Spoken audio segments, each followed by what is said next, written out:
college administrators and the pro-Palestinian is how they're typically described, protests that are happening at universities all across the United States. This is, I thought it was interesting last night. I'm forgetting which program it was on, but it was on one of the MSNBC shows. One of the professors from Columbia University was on, and as I recall, it was Columbia. There was one student 3 weeks ago, that's before the protests began, from that university, who had done a TikTok in which he said that Zionists don't deserve to live. And that's the one video, that's Elise Stefanik brought that up and asked the president of the university about it. And the president of the university said, well, yes, he's been talked to and he's been disciplined and he's apologized and it won't happen again. So that's the one incident in the entire university so far. And this professor was saying, there's nobody calling, they are not making anti-Semitic comments. They're saying that people are being killed in our name with our tax dollars and our weapons, and we're not comfortable with that. I thought it was interesting this morning. I was listening to Morning Joe, and Joe Scarborough goes off on this rant.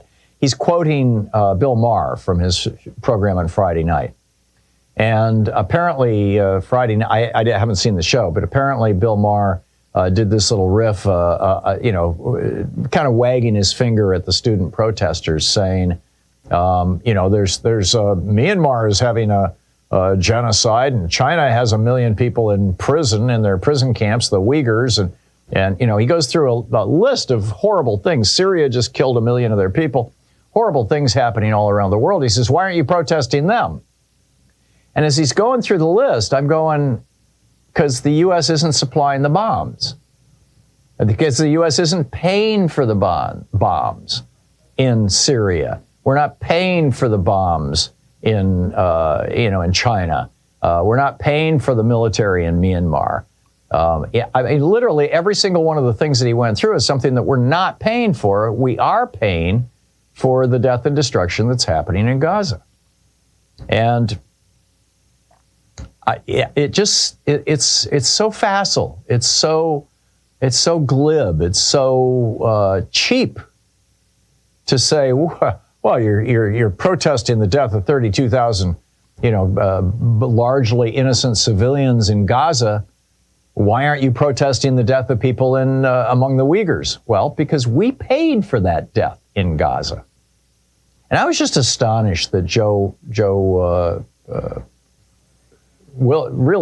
Mika, the whole bunch of them, Joe Scarborough and his crew were all basically echoing Bill Maher, echoing Netanyahu. I mean, Netanyahu's saying the same thing. Okay, students, why aren't you protesting these? Well, because we're not paying for those.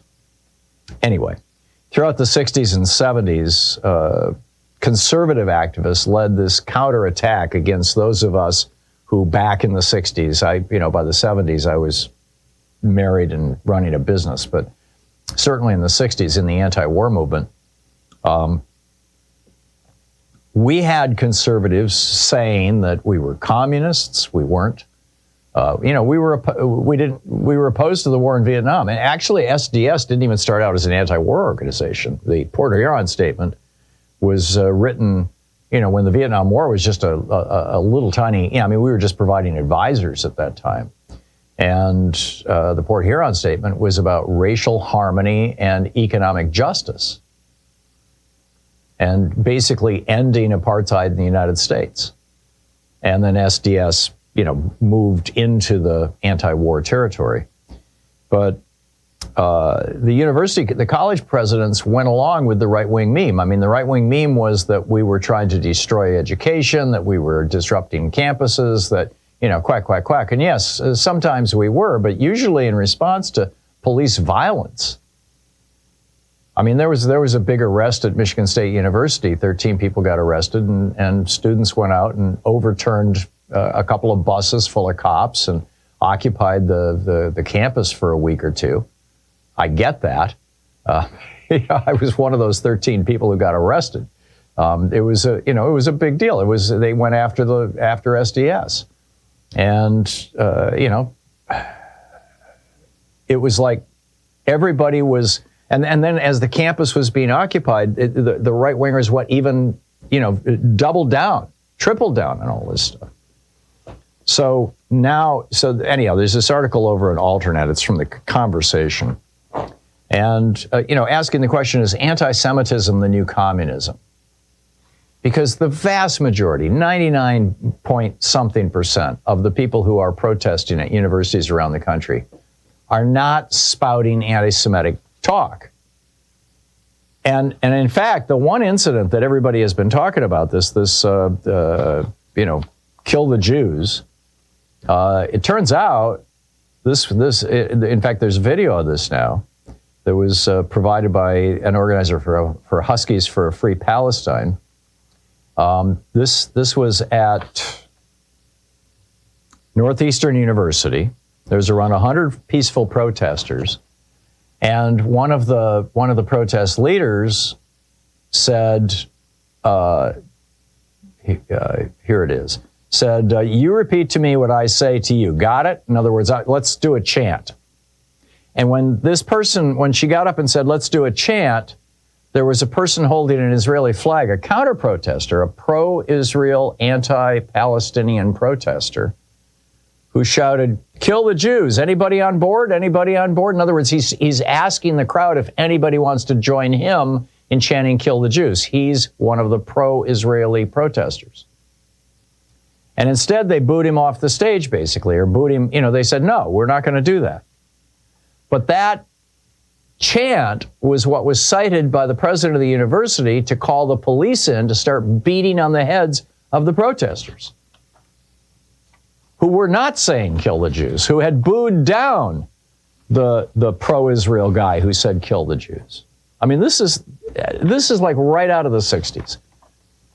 We saw the leadership of SDS at MSU and in campuses all across the United States being targeted for arrests, very often phony baloney arrests on charges having to do with things that drug charges or traffic charges or whatever. And then, of course, you had the massacre at Kent State in 1970. I mean, this really hurt the Democratic Party because we had a Democratic president.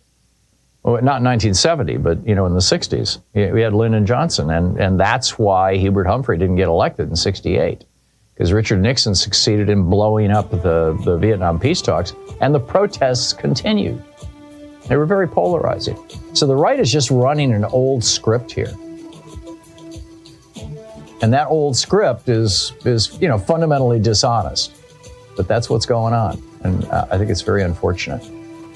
Why Democratic voters won't accept Republican defectors. Stick around. I got to share an amazing op-ed with you. We'll be right back. In addition to bringing you the Thom Hartmann Program here on Free Speech TV and Video Media Online, we also have a whole set of ways you can interact with us and tools you can use to spread the word about the importance of democracy and the threats to it in our republic. First, there's your daily homework. Sue Nethercutt puts together a daily email newsletter that has a link to every story I discuss on the air, so you can find my sources and you can share them with your friends. It's free and you can sign up at thomhartmann.com. Second, I publish my daily take every day over at the hartmannreport.com website. That's also free if you want the daily 5 days a week rant in your inbox. No ads either. Third, we have the podcasts.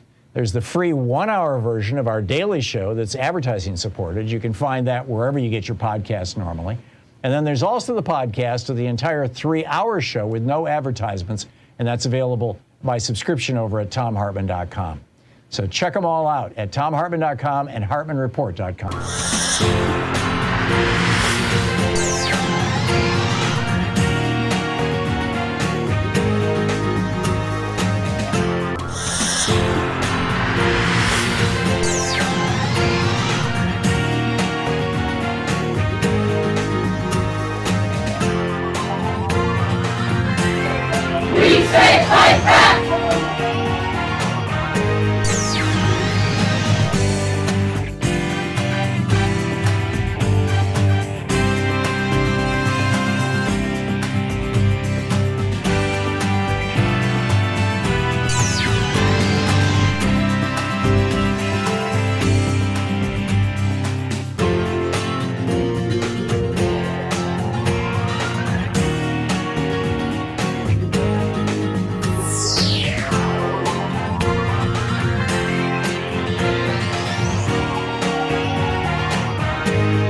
Hey, it's Friday, and it is $5 Friday. This is your opportunity to become a regular monthly supporter. I was going to say subscriber, but I think supporter is the best word here, of Free Speech TV, and have a real positive impact on the world by supporting the only genuinely progressive and the only nonprofit progressive network out there, which is us right here, Free Speech TV. So if you call now, 877-378-8669, or go to freespeech.org and sign up for $5 a month donation, or 10 or 15 or whatever you'd like, but $5 at the very least for $5 Friday. It would be absolutely great. Plus, Free Speech TV will be giving away an opportunity to hang out with one of the Free Speech TV hosts on a live Zoom call. So check that out. It's something that you could win. So while you're calling, or while you're going to freespeech.org, this is a clip of Lyndon Johnson, President Lyndon Johnson, from March 15, 1965, imploring Congress to pass the Civil Rights Act, or the Voting Rights Act. Excuse me. Here it is. I speak tonight for the dignity of man and the destiny of democracy. I urge every member of both parties, Americans of all religions and of all colors, from every section of this country, to join me in that cause. At times, history and fate meet at a single time, in a single place, to shape a turning point in man's unending search for freedom. So it was at Lexington and Concord. So it was a century ago at Appomattox. So it was last week in Selma, Alabama. There, long-suffering men and women peacefully protested the denial of their rights as Americans. Many were brutally assaulted. One good man, a man of God, was killed. There is no cause for pride in what has happened in Selma. There is no cause for self-satisfaction in the long denial of equal rights of millions of Americans. But there is cause for hope and for faith in our democracy and what is happening here tonight. For the cries of pain and the hymns and protests of oppressed people have summoned into convocation all the majesty of this great government, the government of the greatest nation on earth. Our mission is at once the oldest and the most basic of this country: to right wrong, to do justice, to serve man. In our time, we have come to live with the moments of great crisis.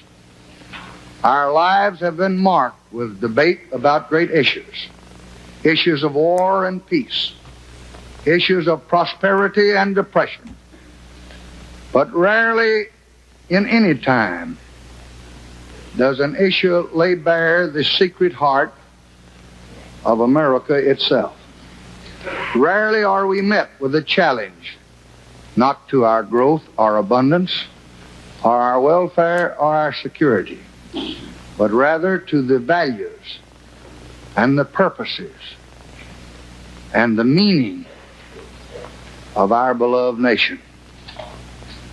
The issue of equal rights for American Negroes is such an issue. And should we defeat every enemy, and should we double our wealth and conquer the stars and still be unequal to this issue, then we will have failed as a people and as a nation. For with a country as with a person. What is a man profited if he shall gain the whole world and lose his own soul? It was Lyndon Johnson demanding that Congress pass the Voting Rights Act. The voting rights are the rights by which every other right is secured, as Thomas Paine pointed out in 1795. So now is the time, to paraphrase Paine, for all good men and women to come to the aid of Free Speech TV. Call 877-378-8669 right now and make your pledge for $5 a month or $10 or $15 a month, whatever you can afford for the rest of the year, or go to freespeech.org and you can do it online there. Thank you so much for supporting this network. It is so important. Thank you. This is the Thom Hartmann Program. Hey, happy Friday. TGIF, Shabbat Shalom, Juma Mubarak. It is the end of the week. The first hour here will be Congressman Ro Khanna with us for the hour, taking your calls in a national Progressive Townhall meeting.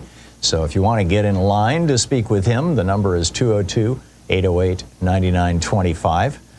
In the second hour of our program, Simon Rosenberg, veteran political analyst, strategist, and commentator with 2 presidential campaigns. He was part of the Clinton War Room, senior role at the DNC. He's going to drop by and tell us about his thoughts on the coming election and where President Biden is relative to that orange criminal. Also in hour 3, it looks like a Trump-linked dark money group just spent $90 million on openly racist and transphobic ads. This is pretty amazing. This whole, Mark Meadows is part of this whole thing. And also our second topic, if you thought China was our friend, think again. The Financial Times has an in-depth piece about President Putin and President Xi's meeting yesterday and today in Beijing, and it's not good news for America, I'm telling you.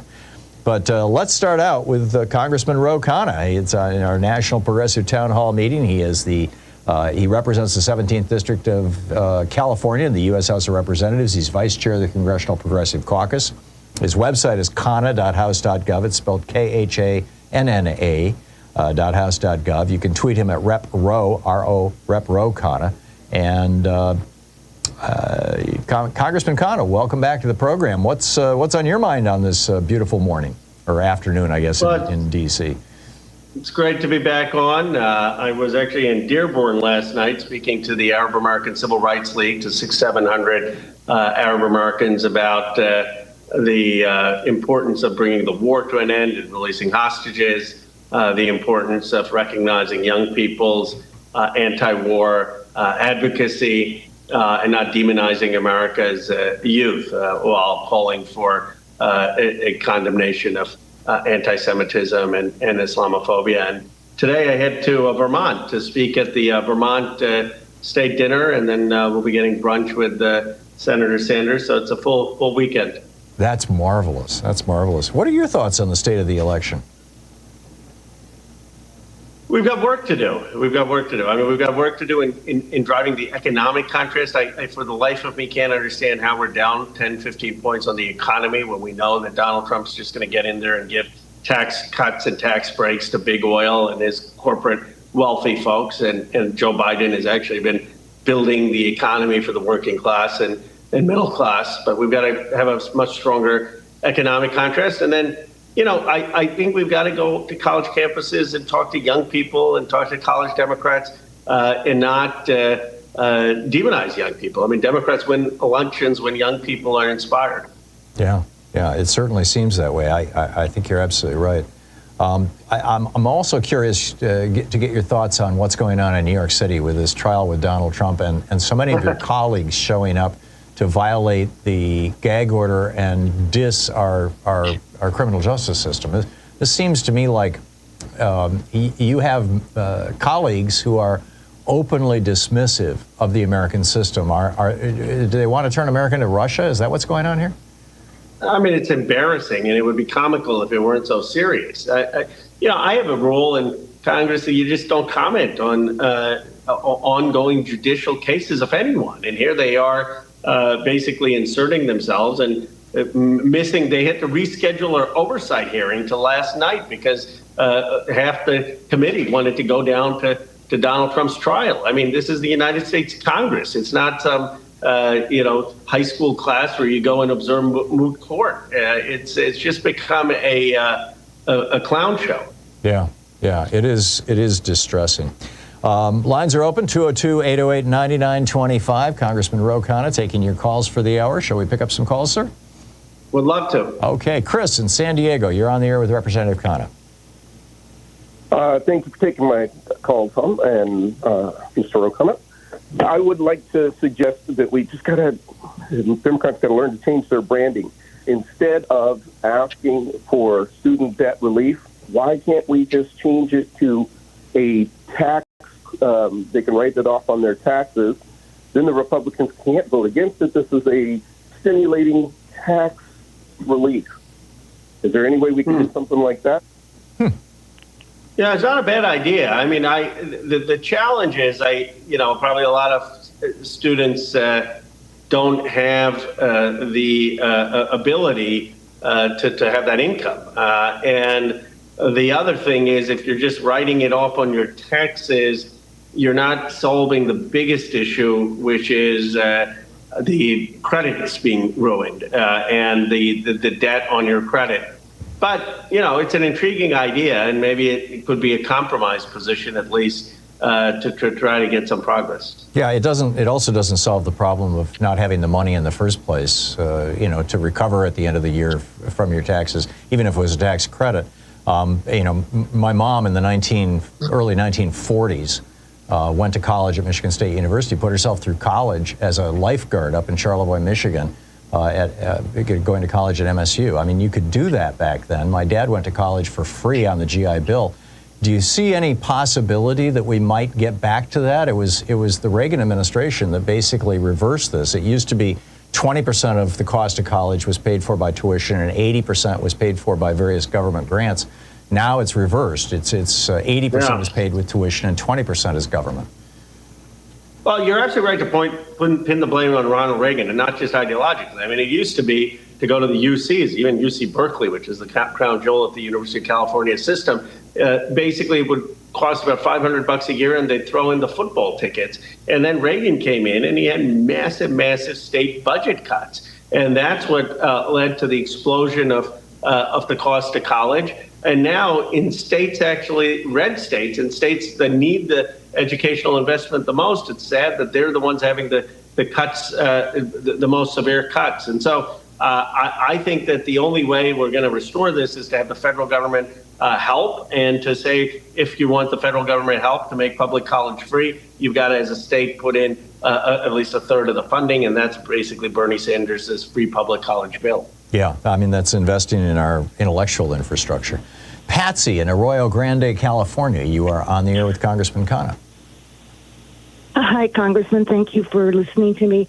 I'm on the Medi-Cal program here in California, and I recently got more or less knocked off of it because my income from my COLA from the Medicare boosted me up into a place where I'm no longer qualified, other than coming up with a $1,500 a month deductible. I mean, I only get $2,300 a month in Social Security.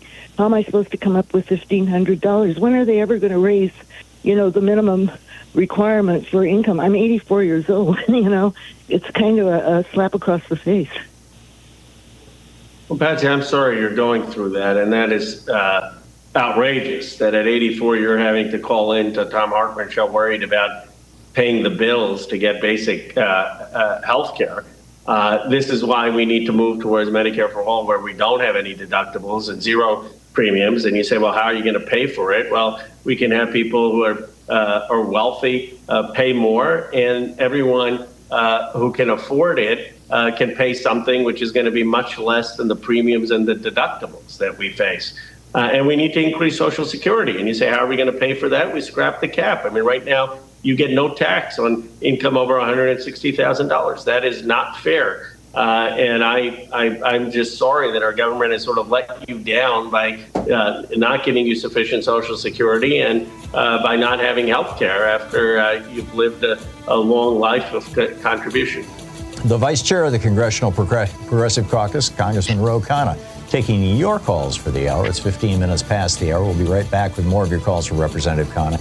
You can find his website at khanna.house.gov, Khanna. You can tweet him at Rep. Ro Khanna. We'll be right back.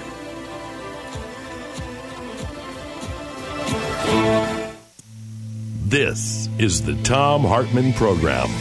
Congressman Ro Khanna, Vice Chair of the Congressional Progressive Caucus, taking your calls for the hour in a National Progressive Townhall meeting. We'll be right back.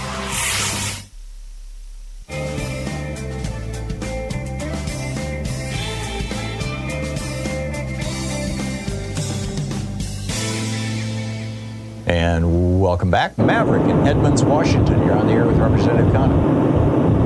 Good morning, gentlemen. Tom, I was going to call up and talk to you about something that you were speaking of earlier this week, but Representative Khanna, who I like very much, I've seen you all over the place on TV, said something that almost made me mad, and I don't get mad. In the first couple of seconds of your show, Representative, you said something that for the life of me, I can't figure out something about how people don't understand that the economy is good. Am I saying that right?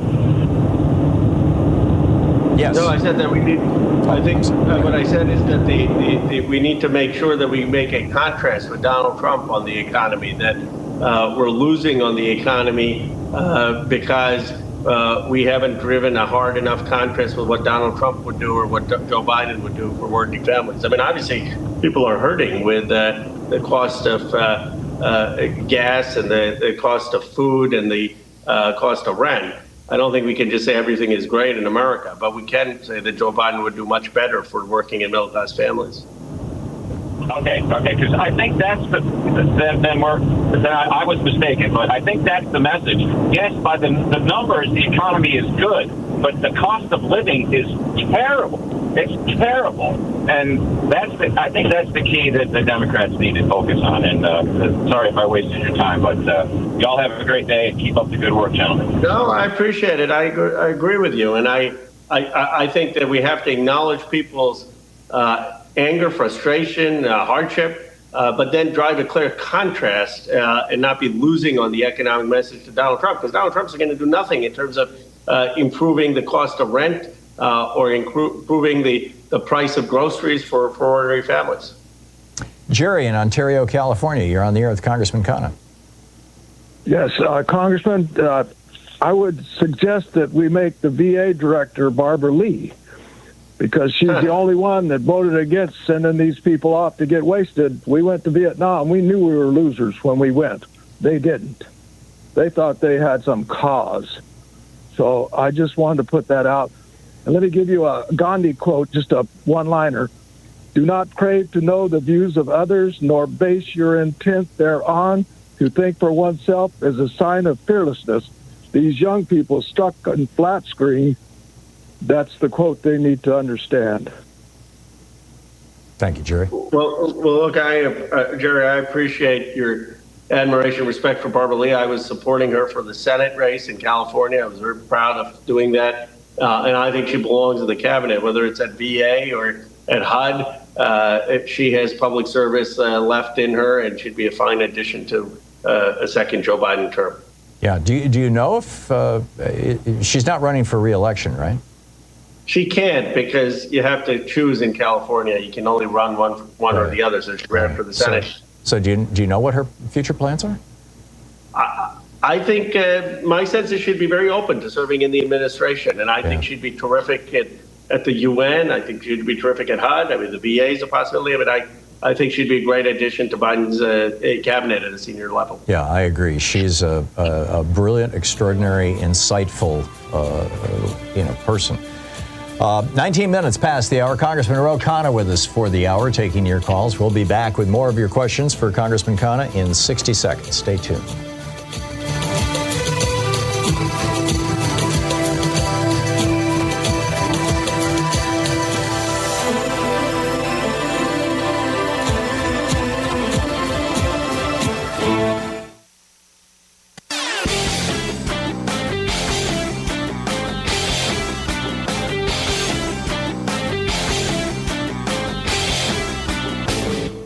Missed my opening rant today? It's usually published over at HartmannReport.com, where you can read it and share it with your friends for free. Check it out, HartmannReport.com. Welcome back. Congressman Ro Khanna taking your calls for the hour in a Progressive National Town Hall meeting. Wayne in Philadelphia, you are on the air with Representative Khanna. Good afternoon, Tom and Congressman Ro Khanna. Listen, a couple weeks back, I saw you on the Bill Maher show. You were on there with Nancy Mace. I think Eric Holder was one of the guests, too. I don't watch Bill Maher, okay? But when you were on there and I saw Eric Holder being there, I wanted to see what was going on. So Bill Maher asked Nancy Mace, why did she flip to MAGA like that? And she went off on a tangent about Joe Biden is the reason why. And you sat up there, you didn't say anything. So Bill Maher looked at you and said, you're not going to respond to that. And you said, I'm trying to be nice. You got to stop trying to be nice to these people, man. You have to expose them. This is why you Democrats are losing in certain areas, man. I'll hang up and I'll listen to their comments on. Well, I appreciate that. I think what happened in that exchange is that Nancy Mace had talked about being a survivor of rape, and what I had said is I didn't want to interrupt her. I was being polite, and while she was telling that story, because she was telling the story as a survivor. But then I did make the point that I think it was perfectly legitimate for George Stephanopoulos to still ask her, given that experience, how does she justify supporting Donald Trump? But I wanted to do that with a sufficient appreciation and empathy for her telling the story as a survivor, as I would for any woman who went through that.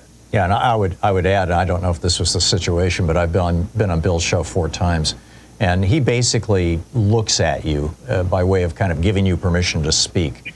And it can be kind of intimidating. I have been criticized also for not rebutting right-wingers because Bill just moves things along, you know. But whatever. Well, and sometimes at those shows, you don't want to get into a shouting match like on the oversight committee on a show. Sometimes it's more effective to let your point be known and not to, the point of those things isn't a debate. Yeah, I get it. David in North Miami Beach, Florida, you're on the air with Congressman Khanna. Yeah, thank you, Professor. Greetings, Congressman. I'm hoping now that Tom Selleck is out of a job, maybe he can be part of a financial literacy summit, say between you and Mike Rowe and college youngsters. Even our allies don't understand how expensive college can be and how poorly it pays out. I may have to teach Tom Selleck how to get a reverse mortgage to save his ranch, because the seniors who want to teach the youngsters about financial literacy, they're not so smart. I was there watching Susie Orman here in 2019, just before the crash. Any wisdom, suggestions on how to teach the elderly? Well, I'm all for financial literacy, but I think the bigger issue is what the cost of college and the cost of medical care and the cost of child care become in this country. We are at a place where we're making more wealth than ever before. That's what's happening in Silicon Valley with the AI and digital revolution. We can increase taxes on the billionaires and millionaires and those who have done very, very, very well so that we can afford free public college, free vocational education, Medicare for all, child care at $10 a day, and ordinary people not only can have financial literacy, but can actually pay the bills. Barney in Argus, Michigan, you're on the air with Congressman Khanna. Yes, thank you. Argus, Indiana. I'm sorry. My wife. Right. Yeah. Thanks, Tom. My wife and I wanted to ask the congressman if the Biden administration has a plan for another insurrection, since so many of them have said that they are not going to recognize a victory unless it's from Trump. I mean, all the things that we're discussing don't seem to be relevant if there's going to be another attempt to overthrow the government. And I think it ought to be obvious, especially to people like you and the congressman, that are right in the middle of this. So I'd like to know if you have any comment on that. Well, Barney, you're right to be concerned. I was on the House floor one of the days that we weren't in session, and this group comes in doing preparation in case of emergency situation of how to secure the Capitol. And I'd never seen that before January 6th. So I do think that there are people who are aware that, frankly, some of the internal threats we face to democracy are the most serious and are going to be prepared to secure the Capitol and to secure Washington when the transition of power happens. It's a sad thing that we have to do that, but I know in the Capitol and also in the administration there are plans to make sure that there's a secure transition. Denny in Wenatchee, Washington. You're on the air with Congressman Khanna. We just have a minute left, by the way. Quick one, please. Okay, morning, Congressman. I have a theory about immigration that it would be better to have the immunity hearings held in the countries of origin. And I'm wondering, does the Congress have to approve that, or could the president do it by presidential order? People have to show up at embassies to apply. Look, I think it's a good idea. We've tried it with Obama, tried it on some pilot programs. The Congress would have to authorize funding and support for it. It's not, it can't get everyone, because obviously a lot of times it's very, very hard to show up to an embassy or to show up to an overseas facility. But that said, I think it would make a much, much bigger difference, and it should be something that we explore. Do you think there's any possibility that the Senate-passed immigration bill will be brought up in the House? No. I don't, because Johnson won't let it be brought up. Is there any chance that there'll be another attempt to dethrone him and Democrats might go along with it? Possibly, if he does something outrageous, but we're only going to get worse. And so I think at this point, the Democrats are pretty confident we'll have Hakeem Jeffries in November and are probably focused on that. Yeah, I get it. Congressman Ro Khanna is with us, Vice Chair of the Congressional Progressive Caucus, taking your calls for the hour. We'll be back with more of your calls for Representative Khanna in just a moment.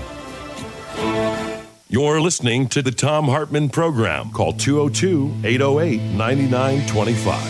Find his website at Khanna, KHANNA.house.gov. You can tweet him at Rep. Ro Khanna. We'll be right back with your calls for Representative Ro Khanna.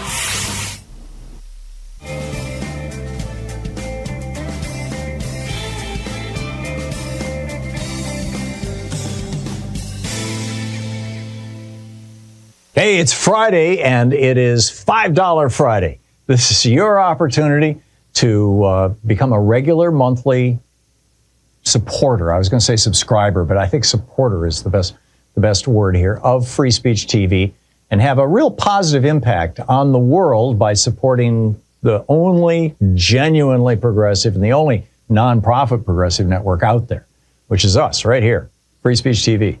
So if you call now, 877-378-8669, or go to freespeech.org and sign up for $5 a month donation, or 10 or 15 or whatever you'd like, but $5 at the very least for $5 Friday.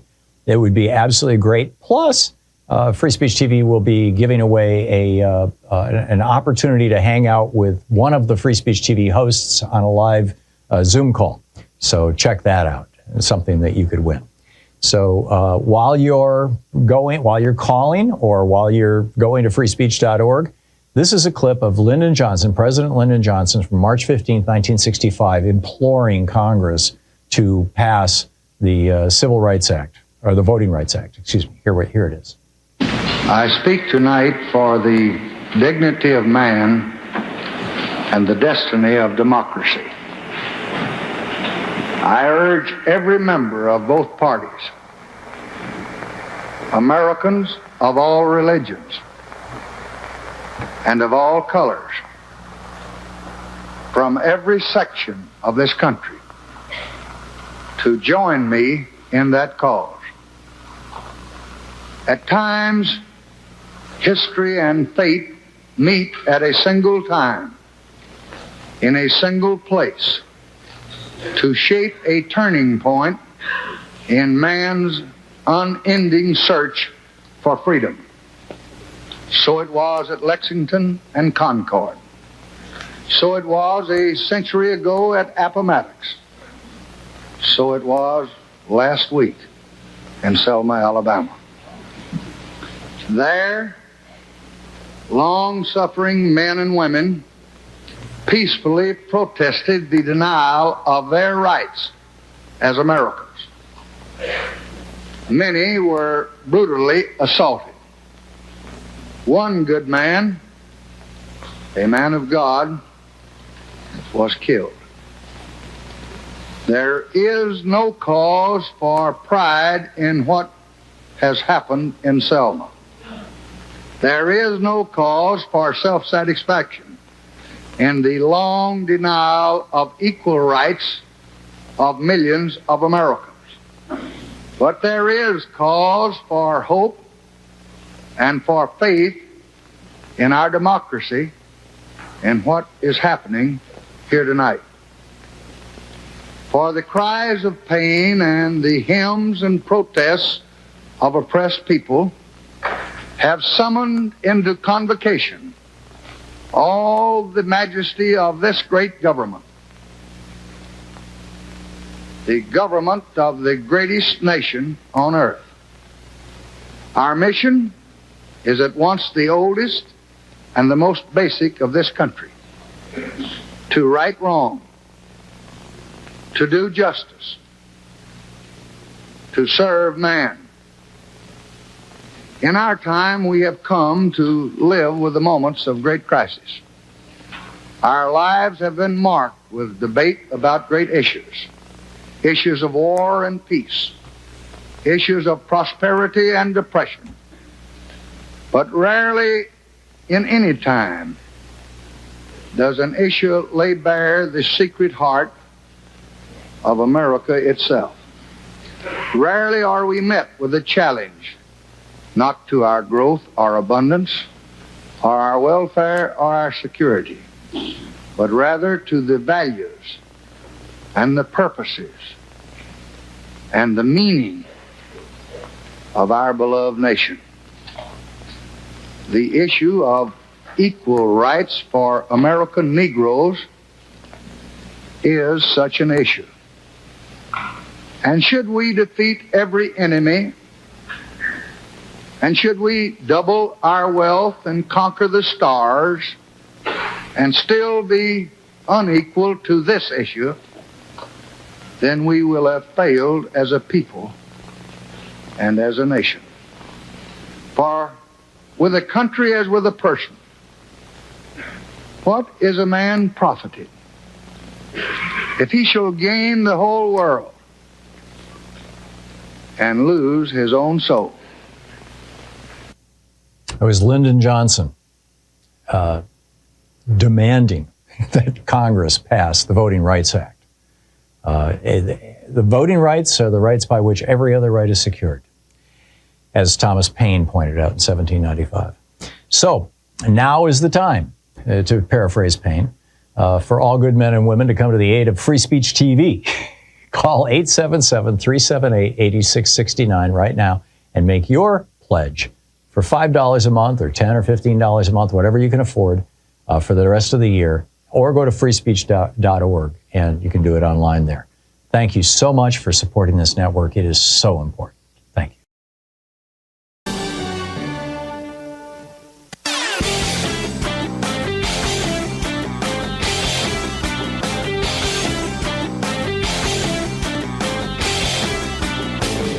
Did you know that every weekday we send out an email before the show giving you all the topics coming up so you can be fully informed and ready to interact with our program? Or that after the show we send out Sue's Stack, a list of every topic I've discussed along with clickable hot links to every source of information I've shared with you on the air? It's all completely free and available over at thom.tv, THOM.tv. Check it out.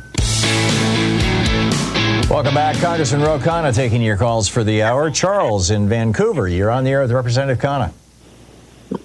Yes, good morning, gentlemen, and happy Friday. Congressman, it's an honor to speak with you, sir. Different sort of a question outside of politics. I was wondering about your take on the largest dam removal project in the history of the United States up in the Klamath River there. I know it's been pretty controversial, but from my perspective, I see short-term problems are worth the long-term gains, and I wanted to know your take on it, sir. I was Lyndon Johnson demanding that Congress pass the Voting Rights Act. The Voting Rights are the rights by which every other right is secured. Rarely are we met with a challenge not to our growth or abundance or our welfare or our security, but rather to the values and the purposes and the meaning of our beloved nation. The issue of equal rights for American Negroes is such an issue. And should we defeat every enemy, and should we double our wealth and conquer the stars and still be unequal to this issue, then we will have failed as a people and as a nation. For with a country as with a person, what is a man profited if he shall gain the whole world and lose his own soul? In candor, I haven't studied that carefully enough to just give you an opinion off the top of my head, but I'm happy to look into it. And if you follow up, call in next week or a future time, I'm happy to give you my opinion. Will, in Bushkill, Pennsylvania, you're on the air with Congressman Khanna. Hey, Tom. Hey, Representative Khanna. I have a favor I'd like to ask you, Representative Khanna, if you don't mind me putting it that way. Forever we've been debating, I think, why is it that the Democrats can't, quote unquote, get their messages out? And I can see, and it's obvious to me, it's not from lack of trying. You guys are, you're right on all the issues. You're trying like hell to get that word out. It's not that. The problem is that I really believe that you guys haven't worked the refs enough. The Republicans have been doing this forever. They've been blasting how the mainstream media is biased against the right wing. This was Lee Atwater's campaign in the 80s. Right. You guys got to work the refs. Real simple. You need to start complaining. You need to start confronting these networks and journalists to their face and say, cut the crap.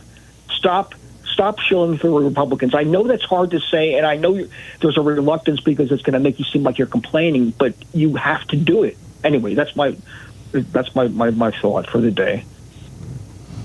Well, I appreciate it. I agree with you that the Republicans have played the victim card very well, demonizing universities, unfortunately demonizing the media. The other thing they've done well is build a infrastructure for right-wing radio talk show hosts, for newspapers, for digital sites, for a cable with Fox, and we don't have the comparative infrastructure on our side. So I think we have to make the investment on the left in building our own infrastructure. Just following up on that real quick, it was reported this morning that on TikTok, pro-Trump posts outnumber pro-Biden posts by more than 2 to 1. And it appears a large part of this is because of the Chinese algorithm that's driving the thing. Obviously, President Xi would much rather have Trump in office than President Biden. Your thoughts on that? Well, I'd want to see evidence that that's the case of Chinese interference. I mean, I know that there's a lot of people on TikTok who are upset with the President Biden's policies on Gaza, and so maybe that's why there's been more criticism of the president. Obviously, we should have zero tolerance for any foreign government interference on a social media app, and should make that clear. But I'd want to see evidence of that actually happening as opposed to just speculation. Yeah, they'll never release the algorithm. I guarantee you, but I get it. Keno in Lakeland, Florida. You're on the air with Congressman Khanna. Hello. Thanks, Congressman, for allowing the public to talk with you. I've been promoting the idea. Willie Nelson had a book in 2021 called Letters to America, and he promotes the idea that there needs to be a national holiday for elections. It's long past due. I think it should be on a Saturday myself, but it even may need a constitutional amendment. But if it's still possible, may I request that you promote the idea that this be put in the Democratic platform for this year, and so that it's shown that Democrats want democracy. Now, the Republicans will resist it, but we might get Willie Nelson to come along and join in with the Democrats. So could I request that you promote this idea of putting it in the platform for this year, a national holiday for elections? Absolutely. I think it is in our House bill on democracy, the John Lewis bill, but I absolutely support it because it allows working class folks to be able to vote, but it also gives us a time to celebrate and participate in democracy. Imagine if that day was centered around different civic events. It could really help re-energize American democracy. So I'm a big supporter, and we'll share it with colleagues. Steve in Phoenix, Arizona. You're on the air with Representative Khanna. Morning, gentlemen. Congressman, I'd like to ask you a question, also a comment here. Louis DeJoy in the Postal Service. I know there's apparently a bill sitting in the Senate with Chuck Schumer and stuff. What I'd like to also state, to get rid of DeJoy and replace him with these board of governors. One thing I've noticed, my wife works in advertising, and she's mentioned to me that in the past 3 years there's been 2 bulk postal rate increases each year. That's hard on businesses. Number 2, he's destroyed millions and millions of dollars of postal processing equipment. If I went out and took a baseball bat to the mailboxes down the end of the road here, I'd be in prison. Why isn't he in prison for this? And also, what do we got to do to get Chuck to do this? We shouldn't have to call his office. He needs to do this. Thank you, Congressman. Have a great weekend, you and Tom. Thank you, sir. Thank you. I've been after DeJoy for years on the Oversight Committee. I think he's been incompetent. I don't think it's just because he wanted to potentially interfere with the last election in mail. I think he wants to privatize the Postal Service, and he has been trying his best to hamper the Postal Service. And I believe we need to continue to have oversight over him, and then ultimately it's the board's decision whether he gets to keep his job. But I've called for him to resign many times. Do you know the status of the 2 new Postal Board of Governors appointees from Biden? I believe they're before the Senate, and they will presumably flip the balance enough to fire him? Yes, I don't think they've been confirmed yet. I'm not no, sure. They haven't. But That's what I'm wondering is why hasn't Chuck Schumer prioritized this? It's a good question, and I'm happy to actually call over to see what's holding it up, because I agree with you, and especially as we head to another election where absentees may come into play. So Monday I'll call over to Schumer's office and see if we could get any movement on these 2 nominees. We get calls on this every week. Mary in Las Vegas, you're on the air with Congressman Khanna. Yes. Hi, like the last caller, I'd like to see DeJoy get the boot. Congressman, I just have some comments. I think Jasmine Crockett is just refreshing. I love watching her in the hearings. I think the Democrats ought to run ads with her going off on that Putin, Marjorie Taylor Greene, who supports Putin evidently. Just, and I love the way she showed Comer in that Raptor Jordan what real evidence looks like. There's another good ad. I agree. I think we should go after him, and I don't think her language is too strong at all. She calls it as she sees it, and I just love it. And Social Security, I don't hear any talk about Social Security. I think people, the older folks like me, better realize that American fascism is going to eliminate all of their social services. Well, let's start with Social Security. You're absolutely right. That's on the ballot. Donald Trump and his cronies have been talking about privatizing Social Security. I mean, Donald Trump comes in election time and says, I'm not going to cut Social Security. But he's supporting House Republican budgets that would create a commission to raise the retirement age, to look at benefit cuts. And in contrast, Biden wants to increase Social Security benefits. And we need to hammer that home more and then deliver when the president wins. On Jasmine Crockett, I mean, the attacks on her were unconscionable yesterday night, going after in her personal appearance, in derogatory comments. That has no place in the Oversight Committee, and I'm glad that she didn't just take it and stood up for her own dignity. Stephan in Mentor, Ohio, you are on the air with Congressman Khanna. Good morning, Tom, and good morning, Congressman Khanna. My statement is that the White House is woefully missing the messaging thing. And again and again and again, you hear about messaging. What is it about the Republicans that are so much superior in messaging the wrong side and they're winning? How can that be? For example, the issue with Israel. There are many people who are very upset about what's going on over there in Gaza.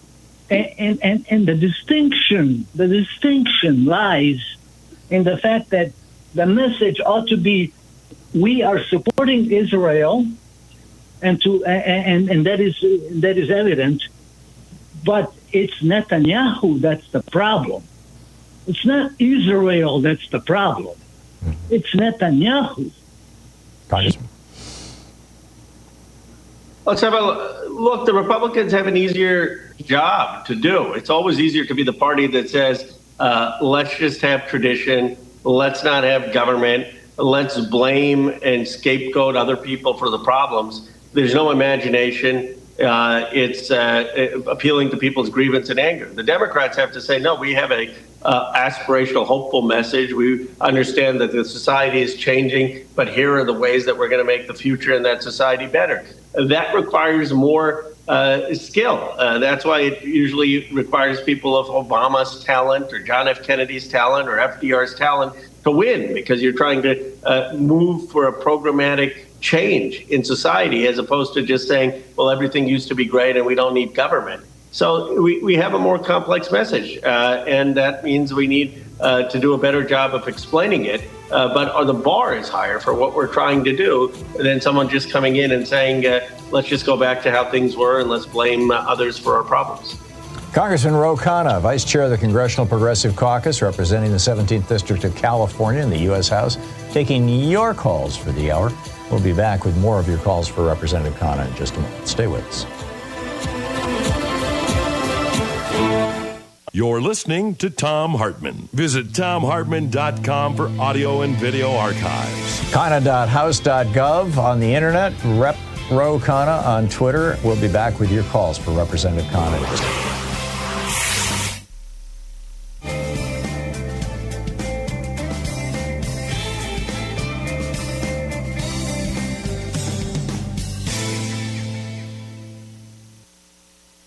And welcome back. Pearson in Lamarck, Texas. You're on the air with Congressman Khanna.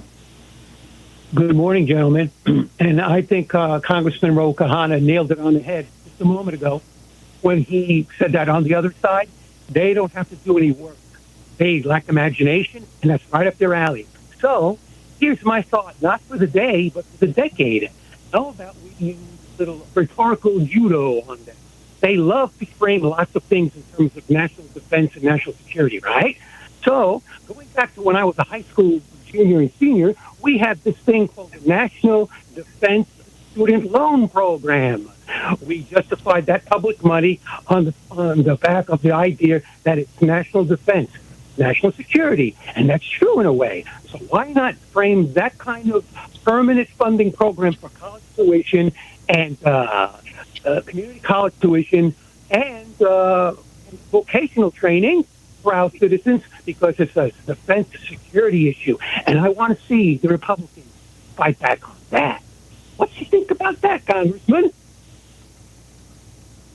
Well, look, I once was joking or talking to Bernie Sanders, and I said, Senator, what percent are we going to decrease the bloated defense budget if you win? And he said, oh, Ro, we're not going to decrease it. We're going to increase it. I said, what do you mean, Senator? He said, we're just going to call everything defense. And of course, was joking. But there is some truth to that, some of these things that we can justify as national security investments, investments in our education, investments in our young people, especially at the age of preschool, investments in making sure that we have the human capital to compete with China. And I think the national security argument and the national security argument for immigration are important and ones that the Democrats should make. And oftentimes you can get good programs attached to the defense budget.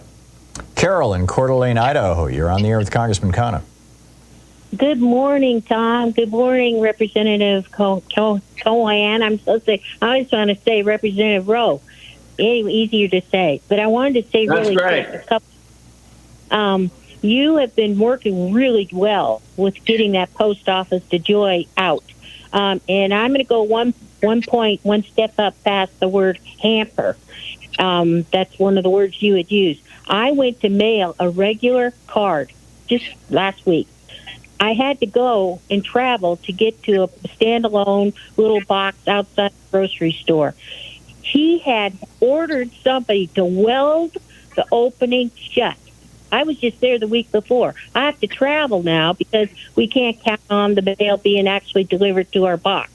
So anyway, I went to the box to try and get a thin thin birthday card through, and I had to search through, and I thought, is this thing shut? Is it welded? Is it? Sure enough, he had welded across the opening, so you had to search and keep trying to poke it in to get it in. It was bizarre. So he's beyond hampering, Representative Ro. He is beyond that. He is evil. Just wanted to let you know you're doing good work. You're moving those people forward. And as for people that called in on Biden, Thank you, Carol. I'm sorry, we're out of time. Congressman, real quick. Well, Carolyn, thank you for sharing that. I'm certainly going to call over to Schumer's office either today or Monday to push for that. But look, we have an assault in this country on the things that made this country. When you look at the public schools, briefly, we led the world because we invested in public schools before Europe. Now they want to take it away. The post office, we have the envy of the world. Congressman, you're going to have to pick it up on the other side. Hang on. We'll be back in 60 seconds. Hey, thanks so much for sharing our program and for reaching out to our stations and sponsors and letting them know that you're listening. It really means a lot to us. So MAGA Mike and the Republicans want a religious test for people running for public office. They want to know that you are sufficiently Christian to be worthy of being elected. Right. MAGA Mike is one of these 7 mountain evangelicals. There are 7 domains where these dominionists believe that we need to have religion completely take them over. Education, religion, family, business, government, military, arts and entertainment, and the media. Seriously.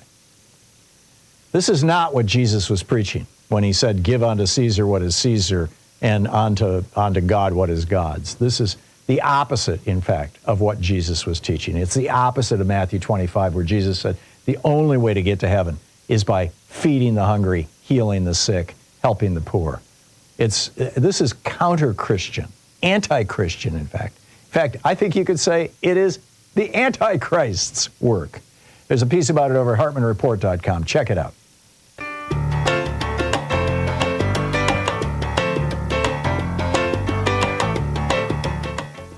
Taking your calls. Congressman, you had started a rant there, and I had to cut you off because we hit the break. You want to revisit that, or you want to move along? Well, we can move on. I just get so frustrated by the assault on anything public in this country when it's public schools or the post office. These are the things that built America's strength, and they're undermining sort of the key ingredients to America's success. Yeah, I'm with you. Stuart in Santa Clara, California. You're on the air with Representative Khanna. Thank you, Representative Khanna, or Congressman. I am one of your constituents. I voted for you, and I appreciate everything you're doing. 2 quick questions, or at least the number one is, what can you in Congress or us, the public, do in reining in the problems with the Supreme Court justices not standing aside when they have conflicts of interest, and there seems to be no one to tell them, there's no laws, nothing put into place? Do we need to come up with some type of an amendment or something that the citizens of the United States need to vote on to make sure that they follow a rule? And then in Congress, with what happened last night and the continued problems with certain individuals in Congress who yell, attack each other, what is there to contain them or kick them out of Congress? Well, Stuart, I appreciate it. I appreciate the kind words. Usually that's followed with a but, so I appreciate that you didn't do that. Let me give you an answer on both. On the first one, we just have to be far more assertive. I mean, we need a judicial code of ethics in this country, or Supreme Court term limits. In the Federalist Papers, they never thought that the Supreme Court would be a powerful branch because the Congress had the money and the executive branch had the military. But our leaders have been so meek in standing up to the Supreme Court and threatening subpoenas for Roberts to actually testify in criticizing these justices. I think we've got to be much bolder in the rhetoric that the court has been delegitimized and that we're going to stand up and investigate the conflicts of interest and corruption and not let the Supreme Court push over the other branches of government. On the second point, there needs to be decorum and basic rules of civility on the House floor. I don't think the penalty for it should be expulsion, but there certainly should be order that is kept in like you would in a town hall. I mean, if someone is misbehaving in a hearing, they should be kicked out of the hearing. just like the constituent would be at a town hall. Rich in Cassiopolis, Michigan. You're on the air with Congressman Khanna. Hi, Congressman Khanna. My question is about the Iran nuclear deal that Mr. Trump got rid of. Do you think, in your opinion, that first of all, would we even have a Gaza war? I just picture Iran being helped by, the lack of sanctions and being economically better than it was prior to the deal. And people blame Mr. Biden for, this whole war, but I think it's actually on Trump because he got rid of that deal. What's your opinion on that? Well, he made a mistake when he got rid of the deal. Jim Mattis said the same thing. Look, Iran and Israel both have to come to the recognition that neither is going to be able to blow each other off the map. We need a new security agreement. And I don't think China should be the one trying to broker detente between Saudi Arabia and Iran. The United States should lead. That's what President Obama was trying to do. Trump ripped it up. He tried the maximum pressure campaign. It didn't work. Now Iran's closer to the nuclear bomb, and there's no effort to figure out what an architecture for peace should look like. It's easy to launch verbal assaults against other leaders. It's hard to build a security apparatus. That's American leadership. Whether it was the UN or NATO, we need leadership to build a new security architecture in the Middle East. Congressman, just 10 seconds. Thoughts on the next week? I think we've got to stand up to some of the shenanigans of the Republicans in Congress, where they're getting desperate and they're going to, they're trying to hold Merrick Garland in contempt, trying to rattle us. But I think if we just focus on what is we going to do for the working class, the American economy, and being reasonable folks who want to put the country ahead of partisanship, the voters are going to respond, and we'll be back in control of Congress, and we've got to elect Joe Biden president. Yeah. Again. Amen. Congressman, thanks so much for dropping by. Thank you. I always enjoy it. Thank you. We'll be back on the other side of this break with Simon Rosenberg. He's going to tell us his thoughts on the election going forward and hopefully a little bit of good news. Stay tuned.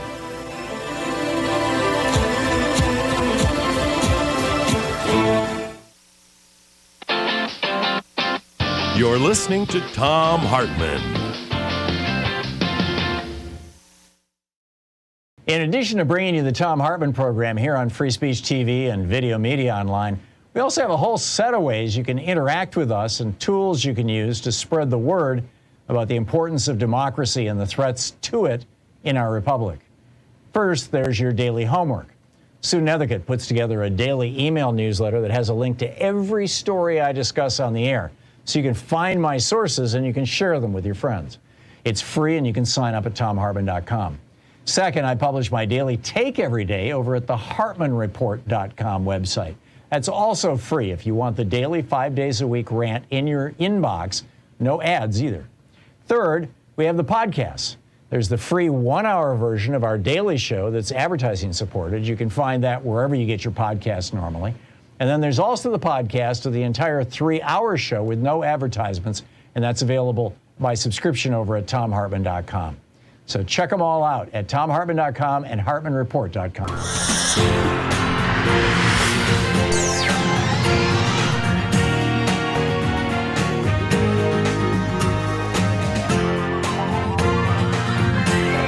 We say fight back!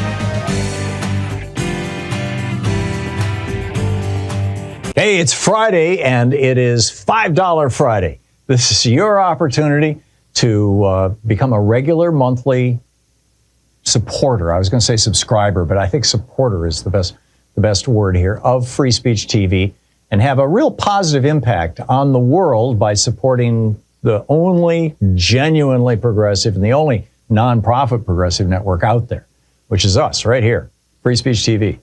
So if you call now, 877-378-8669, or go to freespeech.org and sign up for $5 a month donation, or 10 or 15 or whatever you'd like, but $5 at the very least for $5 Friday. It would be absolutely great. Plus, Free Speech TV will be giving away an opportunity to hang out with one of the Free Speech TV hosts on a live Zoom call. So check that out. It's something that you could win. So while you're calling, or while you're going to freespeech.org, this is a clip of Lyndon Johnson, President Lyndon Johnson, from March 15, 1965, imploring Congress to pass the Civil Rights Act, or the Voting Rights Act. Excuse me. Here it is. I speak tonight for the dignity of man and the destiny of democracy. I urge every member of both parties, Americans of all religions and of all colors, from every section of this country, to join me in that cause.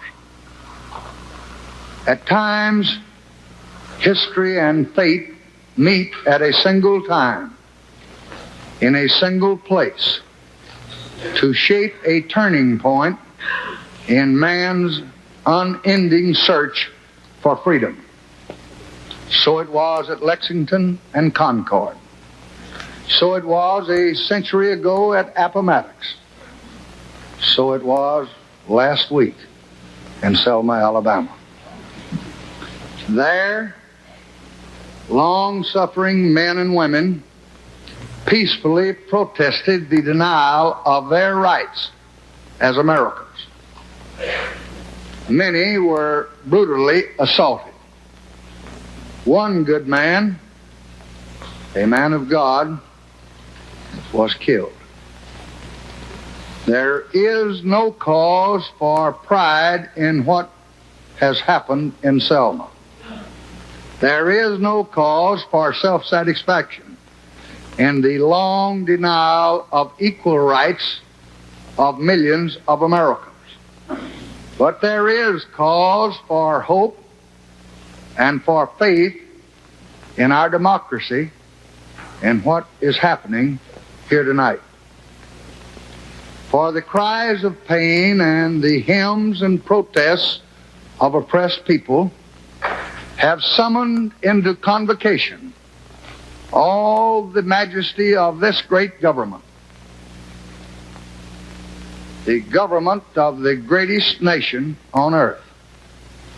Our mission is at once the oldest and the most basic of this country: to right wrong, to do justice, to serve man.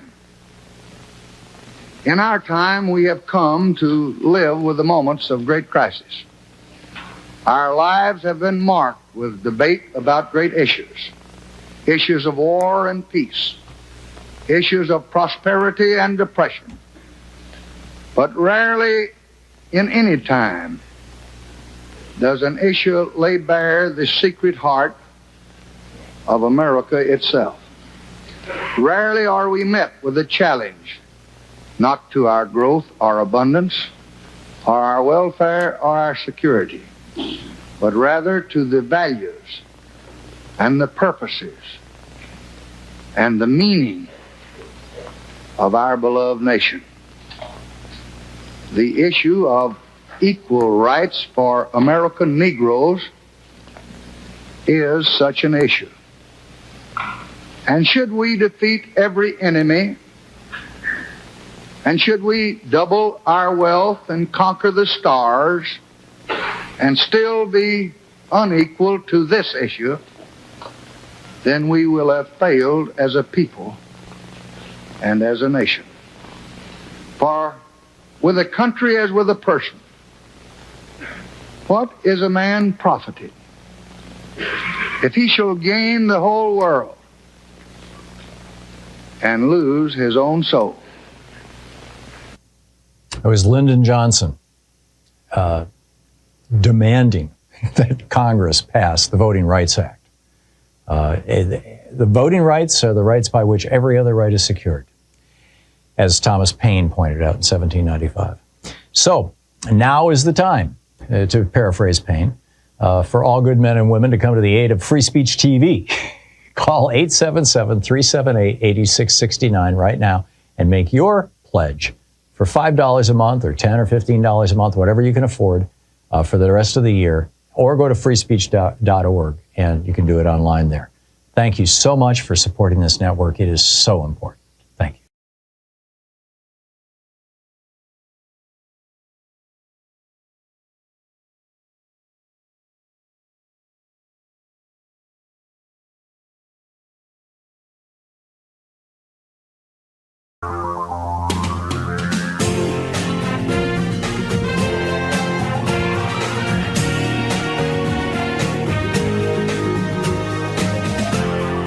This is the Thom Hartmann Program.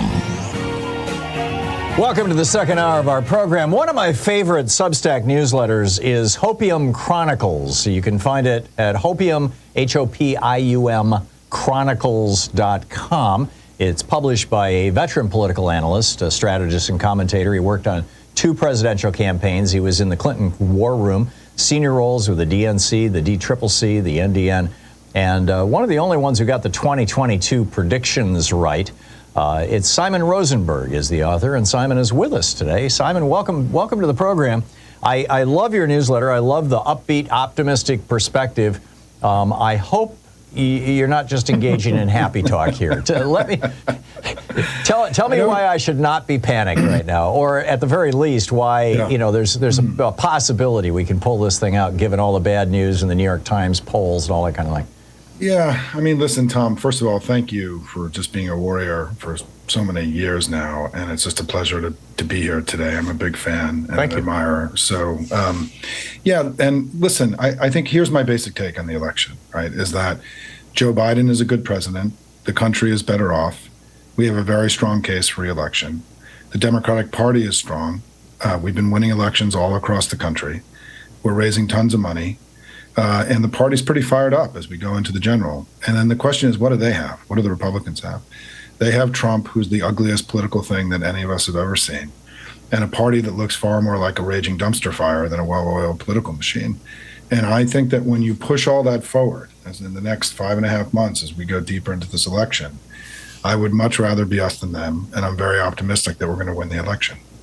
How do we deal with the fact that this was just published this morning, I believe, that a big analysis of TikTok finds that pro-Trump posts are outnumber pro-Biden posts by 2-to-1, by 100%. This other story that came out this week that 50 billionaire families have already put over $1 billion into the election, and that's just reported money. That doesn't include the billions in dark money that will inevitably be coming. We've got some serious, and of course, Twitter, it looks to me like the algorithm has been tweaked substantially to promote right-wing causes. When Musk took it over, for example, my Twitter feed just kind of collapsed. I'm hearing the same thing from other high-profile progressives.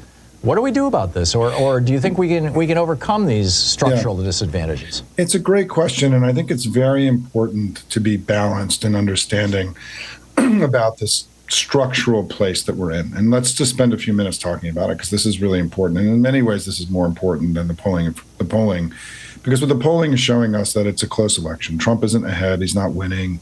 We have a close election. Biden's gained a point or two in the recent months. The Democratic Party brand has gained 3 to 4 points. We're holding in the Senate. We've got good polling in the House. Right now, the way to think about this is that, the election is very close.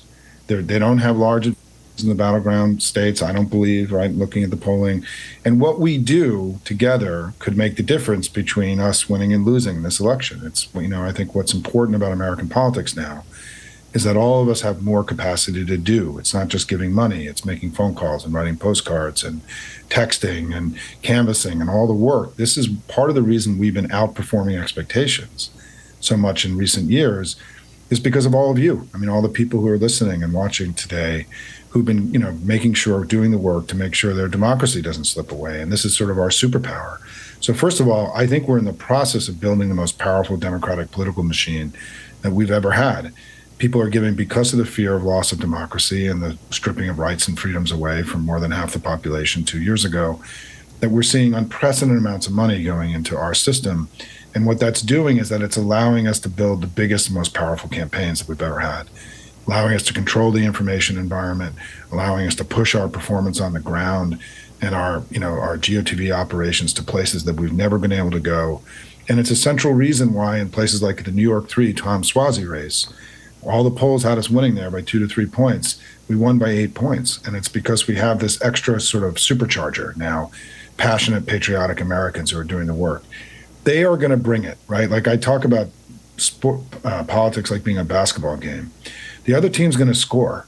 We just have to score more, right? Mm-hmm. And I look at this grassroots thing that we have now, as somebody who's been doing this full time for 32 years. We have the most powerful political machine we've ever had. Their political machine is actually ragged and is a dumpster fire. The RNC is not going to mount a serious general election campaign. This is a problem because in presidential campaigns, all the money flows that you can use on the ground has to be hard dollars flowing through the party. And they're not raising hard dollars. There's a lot of traditional Republican donors are spinning the bit at this new MAGA-led party, and they're struggling to raise the kind of money that is the money you use on the ground in presidential elections. You can't make up that money with billionaire money because, and let me explain everybody, this is really important if you give me a second, is that there's a law that federal campaigns pay what's called lowest unit rate on television, meaning that they have to pay the lowest rate available. So in places like Pennsylvania and Michigan, for a super PAC to match the Biden campaign, they're going to have to spend 4, 5, 6 times more money to match the ad buys we're going to do. So they're not going to raise 4, 5, 6 times more money than we are. And so the Republican, this idea that all this big money is coming in, it's less useful money. They don't get $1, return on that dollar, whereas the $25 you give to Biden, we get $25 worth of value out of that. So you got to keep that in mind. In 2022, Republicans spend more money than we did, but we put more ads on the air and reached more voters than they did because of this efficiency of what I'm describing. And then finally, I do think we have one of the reasons you're here, Tom, is that the Republicans are louder than we are, right? They have invested much more in their wholly owned media, Fox News and all the other talk radio and everything else they have. And now you're seeing advantages emerge in TikTok. And I think we have to be much more purposeful and recognize that all of us also have a role to play in this. I mean, we cannot just be people that make phone calls, but taking the information you learn on this show and other places, spreading it through your networks, putting positive sentiment into our discourse every day, being like information age, I call it the information age victory gardens, right? That we all have a role to play in shaping our discourse every day. And I think we have to feel like we have more agency over that than we do on our side. But you're right. I mean, I think the campaign right now, I just was on the campaign with one of the top digital guys in the campaign this morning. They're very aware of all this, and they're investing in making huge strides, I think, in social media. I think the social media that the Biden campaign has been producing so far, they're what they call organic content, the stuff the campaign's producing, not the ads, is the best that any Democratic campaign's ever produced. They've built the most sophisticated operation. Are we going to be able to match dollar for dollar, point for point, video for video, what the Republicans are going to do? We will in the 7 states. In the 7 states where this whole thing's going to be decided, we're going to be able to match them. Whether we can do it across the whole country, I don't know. But certainly we're going to try really hard. Yeah, that's encouraging. Last question here. What can the average person, somebody who's listening right now or watching us on Free Speech TV or YouTube or whatever, what can the average person do to most effectively impact this upcoming election? Yeah, I think there are 2 things. I mean, I think, first of all, the number one job is we just have to beat Trump, right? I mean, that is the whole ballgame. And so however you're going to help Joe Biden, whether it's give a little bit of money, decide you're going to make phone calls, because, wherever you live, you can make phone calls into Michigan and Pennsylvania. You don't have to be there. to be calling voters there. And you can be texting from outside. You can be writing postcards, right, if that's the preference, the preferred way. All of that stuff will start becoming available to everybody very soon. And you can commit to spend a couple hours a week, right, working for your democracy. If you don't want to work for Biden, help Ruben Gallego in Arizona, or Alyssa Slotkin in Michigan, or, Angela Brooks in Maryland, or some of the key House races. Adopt a few House races where you're going to make phone calls or text. The other thing you can do, though, and I think that we have to reimagine the war room. I worked in the war room, as you said, 32 years ago. We need to think of the war room now not as 20 sweaty kids drinking Red Bulls and producing TikTok videos, but we need to think of the war room as 2 to 3 million proud patriots getting up every day who love their country and who are spreading positive information through their own networks about Joe Biden, the country, our success, the Democrats, and countering the negative sentiment that MAGA pumps into our discourse every day with positive sentiment. Don't underestimate this. I mean, think of yourself as one voice in a chorus of 2 to 3 million people. If we all do this every day, we can have an extraordinary impact on our daily discourse. And so the key thing, as I like to say at Hopium, is that it's the most important thing of all is we need to do more and worry less. One of the ways you address your fear and concerns about the loss of democracy is by going to work. And what's so exciting, and one of the reasons I'm so confident that we're going to win, is that millions and millions of people, proud patriots who love their country, have been going to work. And we've been kicking their ass now for the last 2 years, Tom. And so I think if we just keep doing this work, we should have the election that we all want to have in November. That's great. Simon Rosenberg, hopiumchronicles.com is the website, Hopium, hopiumchronicles.com. Simon, thanks so much for dropping by. Tom, thank you. And thanks for all that you do. My pleasure. My pleasure. We'll be back with more of the news of the day and your calls in just a moment. Stay tuned.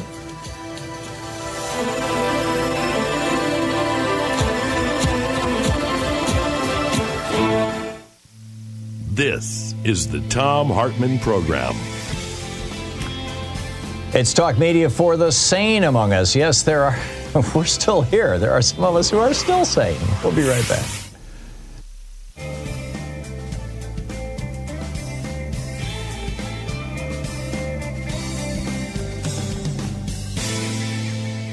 And welcome back. James in Hollywood. Hey, James, what's on your mind today? Hi, Tom, and my friends out there. It appears Biden does something good in Gaza, stopping the dumb bomb, $700 million. The next day, in the LA Times, he's giving them another $1 billion. Right, it's all defensive weaponry, though. It's not offensive. Defensive, you must spend, and everyone out there listening must spend an hour on Amy Goodman and listen to the surgeons speaking. If this is not a genocide, ethnic cleansing, to me it's the final chapter of the Nakba. And there are Netanyahu Jews, Tom, that kill the pregnant women, the children, the mass graves, how with children with their hands bound and bullets in their brains.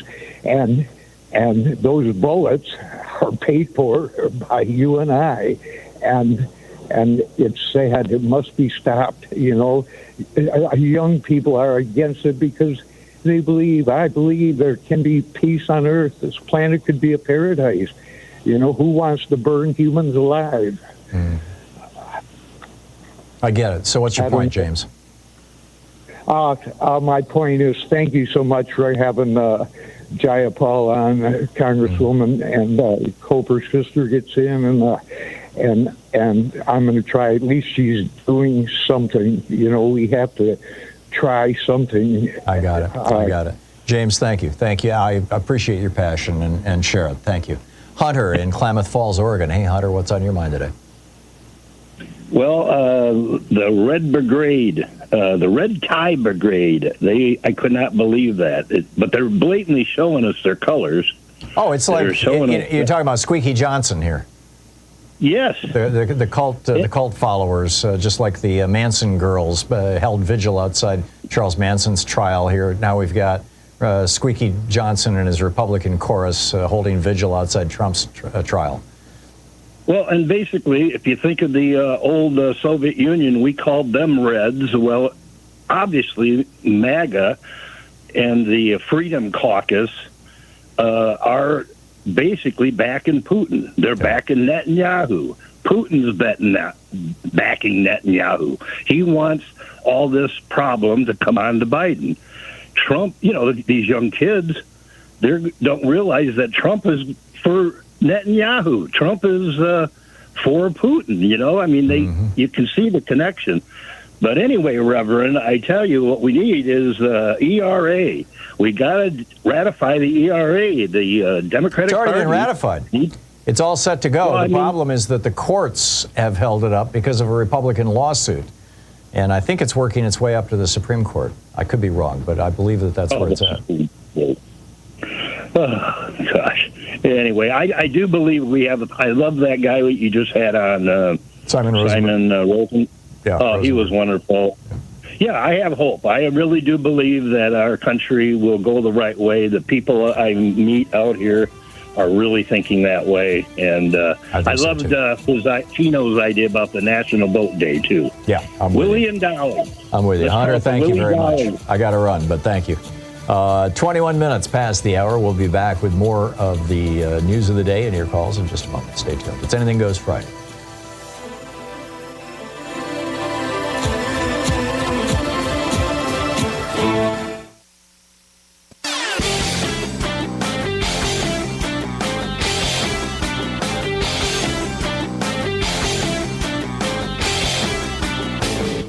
Change starts with you. You can be calling your Democratic or Republican representatives to let them know what you think by calling 202-224-3121. It's the Capitol switchboard. It'll get you right through to them. Recently, I did an op-ed and a little rant here about what happens when you raise the top income tax rate on morbidly rich people to 90%. How, that helps reduce income inequality and funds the government, all kinds of good, positive things. What about corporate taxes? We really need to go back to the 50% top corporate income tax rate that we had under Dwight Eisenhower, for example. The reason why is not on the assumption that we're going to collect all that money, but what it does is it causes corporations to change their behavior, to do things to try to get tax deductions so they don't have to pay that in taxes.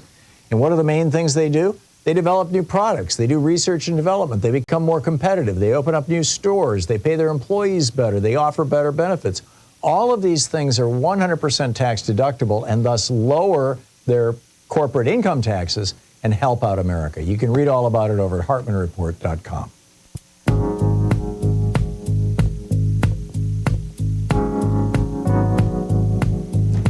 And welcome back. So let's pick up your calls. It being Anything Goes Friday, what's on your mind today? Malcolm in Blue Bell, Pennsylvania. Hey, Malcolm, what's up?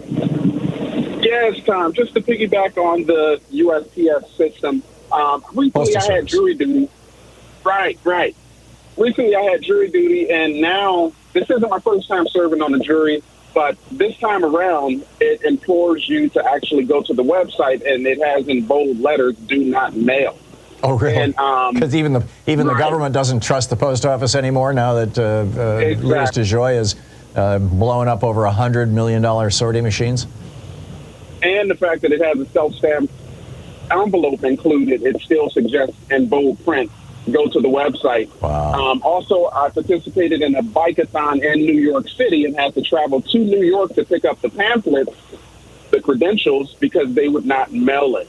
Wow. And so my point is that I don't think the United States can stand another 4 years of Louis DeJoy, regardless of who's in the White House. Yeah. And something has to be done, whether it be an executive order, because I know if Obama appointed Louis DeJoy, Trump would have had him fired on day one, even though it would have been illegal. He could have put Eric Trump in charge and no one would have said a word in terms of agencies to say, no, this isn't right. Yeah. So something has to be done. We can't survive another year, much less I'd hate to think what 4 more years would look like. Yeah, what Louis DeJoy knows and what the GOP knows is that Democrats use mail-in ballots almost 2-to-1 over Republicans as the result of, 8 years now of Republican indoctrination not to use mail-in ballots. And that's why Louis DeJoy is trying to slow the mail. And now you've got these lawsuits in multiple states. The big one in Pennsylvania was just last week, where the Republicans are suing, saying that they shouldn't be able to count ballots after Election Day, even if they were postmarked before Election Day. In other words, this is part of an elaborate conspiracy to not count votes from Democrats, basically. And Louis DeJoy is right in the middle of it. He's the spider in the middle of this web, and I completely agree with you. Malcolm, thank you so much. Bart in Carson City, Nevada. Hey, Bart, what's on your mind today? Yeah, you exactly what you were saying. Thanks for taking my call. We just had a primary. I didn't get a ballot. I called in. They said, "Oh, you didn't get a ballot because you're a Democrat and your privacy is set on." Then they tried to convince me the general election was in June, not November. Then they said they were going to drop off a ballot on the Monday before the Tuesday of the election, and they never showed up. Wow. Who's they? And I think it's exactly what the registrar of voters. Wow. Isn't there a Democratic governor? Isn't Nevada run by Democrats right now? Or is it a Republican governor? Yes. Huh. Democratic. Wow. Why are they doing that? Maybe Republicans are still running the election office or something? Oh, they're all over the place, yeah. Yeah. They're everywhere. Yeah. What's your sense of how things are going to go in Nevada as a Nevada resident? You know, how do you think My biggest concern is the lack of voting. Yeah. And I've been talking to Gen Zers, and they go, well, not my problem yet, some of them. Others are really into it, and they want to do it. Yeah.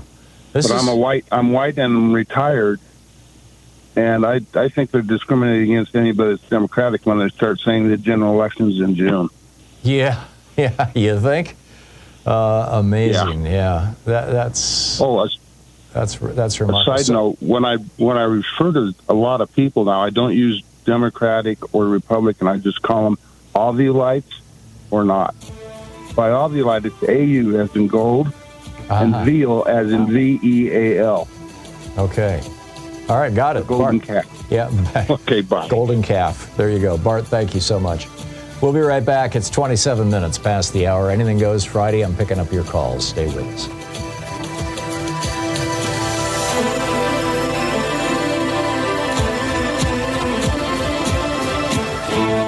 You're listening to the Thom Hartmann Program. Call 202-808-9925. Has a Democratic governor. Excuse me, a Republican governor. Republican governor. We'll be right back.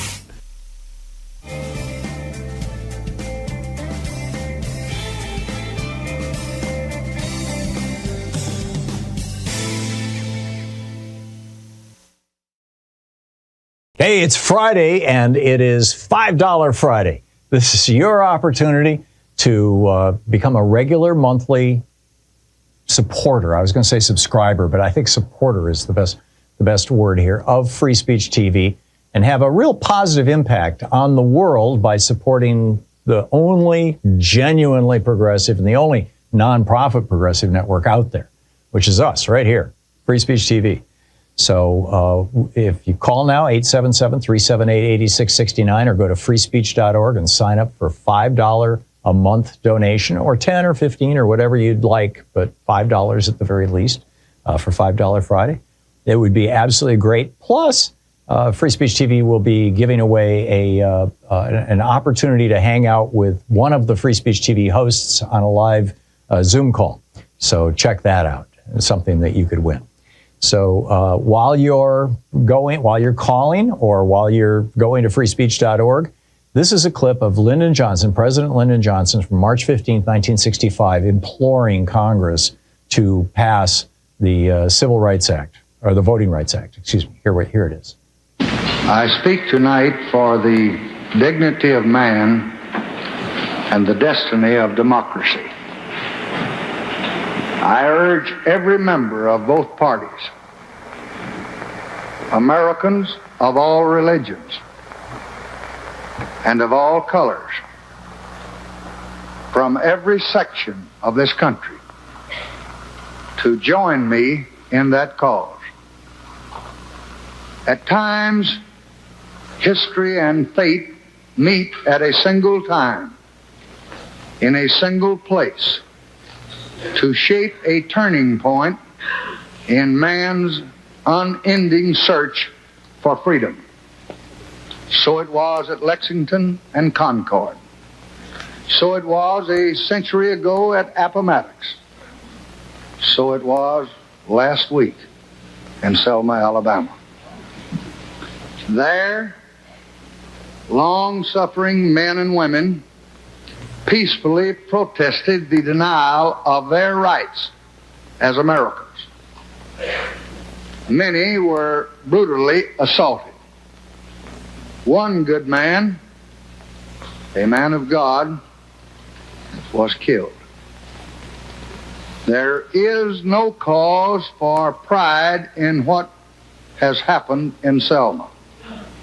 There is no cause for self-satisfaction in the long denial of equal rights of millions of Americans.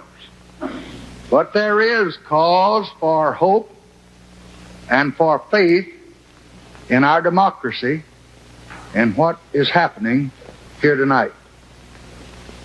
For the cries of pain and the hymns and protests of oppressed people have summoned into convocation all the majesty of this great government, the government of the greatest nation on earth. Our mission is at once the oldest and the most basic of this country: to right wrong, to do justice, to serve man.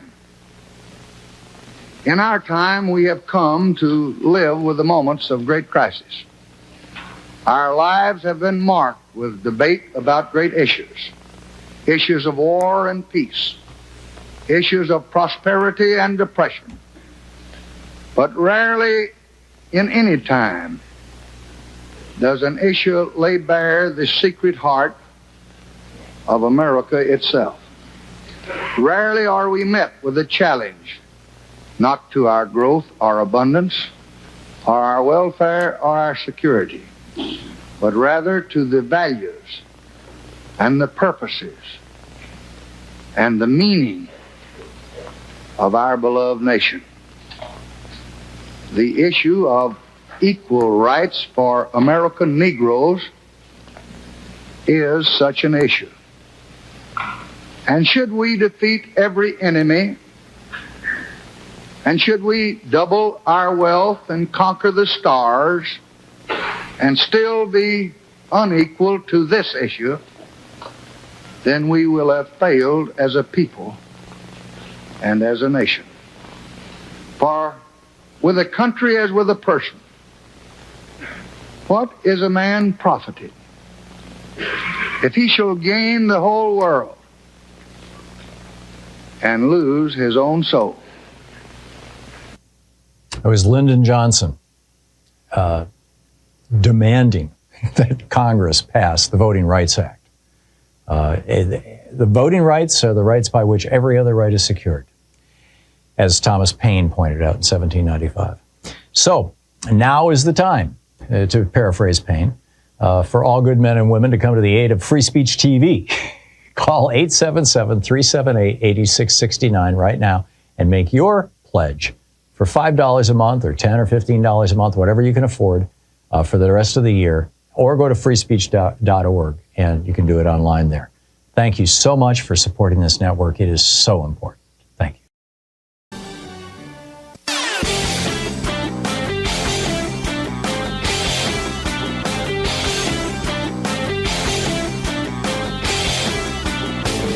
Hey, if you like the rants that I open the show with every day, they're typically published over at hartmanreport.com. Check it out.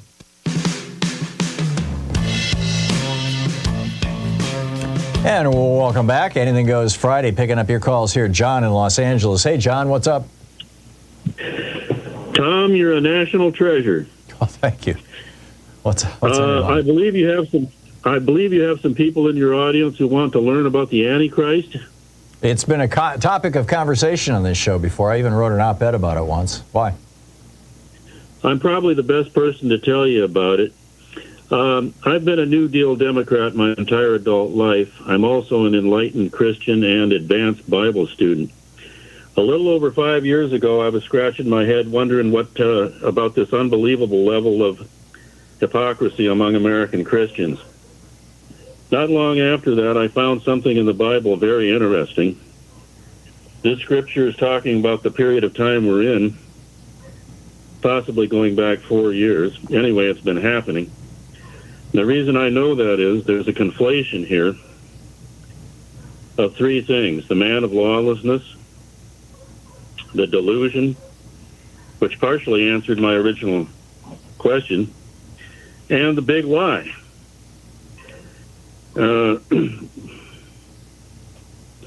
Audience, if you're an enlightened Christian, get your pen and paper. You'll want to write this scripture down. The man of lawlessness has two other names, the lawless one and the man of sin, son of perdition, depending on your Bible version. The man of lawlessness is also, drum roll please, the ultimate Antichrist, the one with a capital A, the one that Jesus will destroy. 2 Thessalonians chapter 2, verses 3 and 4 and 8 through 12. Now, the obvious question is Donald Trump the man of lawlessness? And I'm not quite ready to say for sure that he is. I kind of have a hunch, but we'll wait and see. If he does not get back in as president, he's probably biblically irrelevant. Yeah, I agree. I used to think it was Reagan, Ronald Wilson Reagan, 666, but who knows? John, thank you. That's all your little antichrists with the lowercase a. Yeah. Tom, they don't preach this in mainstream Christianity, and I think one reason could be they know that it could be detrimental to Trump, and they don't want to risk losing their gravy train. Yeah, it could be. If you say that the guy that you're pushing for president is the Antichrist, people tend not to want to go along with you. John, thank you for the call. Denise in Pittsburgh, Pennsylvania. Hey, Denise, what's on your mind today? Oh, hi, Tom. Thank you for what you do. I appreciate it. I want to speak about the Democratic messaging. Mm-hmm. In my opinion, there's two things. The border. If President Biden can get out there at the border and show talk to the union and just have a campaign commercial for that. I think he should go to the border and demand that Mike Johnson put the legislation on the floor of the House. Right. Yeah, definitely. And definitely make a campaign commercial, because the Heritage Foundation has two commercials out. The border here on my local stations, mm-hmm. and the border, and the one that says, we were better off when President Trump was president. Yikes. That's the Republican message. And I think President Biden got to get ready for that message, because I think Trump, if he goes to that debate, he's going to bring it up. Yep. That we were better off. Oh, and he's going to claim credit for everything Biden did. Exactly. He's just going to reinvent reality. But the thing is, that's when President Biden and the Democrats should say out loud that was President Obama's last fiscal year. And he is just running off of that progress. Right. To determine a good, successful president, you have to look at the last year. Yeah. When he leaves, you determine what kind of president that person is when he leaves, not when he begins the president run. So that worries me. Those two commercials are constantly on. Yeah. They're constantly run every day. I can't stand it. When I see it, I mute it. Yeah. Is this on really your local over-the-air television station, or is it showing up on cable? Yeah. It's cable, local cable news. Uh-huh. Yeah, and it's a very violent border campaign, and it's by Heritage Foundation. Right. And again, that they have everybody standing there saying, that we were better, when Trump was president. And that's what everybody thinks. Everybody thinks, the low gas, the low prices of the food, and you're not going to get to the Trump supporters. They are just, they're gone. You can't. You got to leave them out. That they're going to vote Trump no matter what. But the independents, they're kind of thinking when Trump says that, they're probably thinking, yeah, we were better off. Yeah. We don't want them to think. Yeah, eggs were cheaper. That they were better off. Yeah, no, I totally get it, Denise. And and I'm with you. This is and Heritage Action, these right-wing super PACs that are funded by right-wing billionaires, they have so much more money than anybody on the left, and they're softening up Pennsylvania right now. They're it's going to be.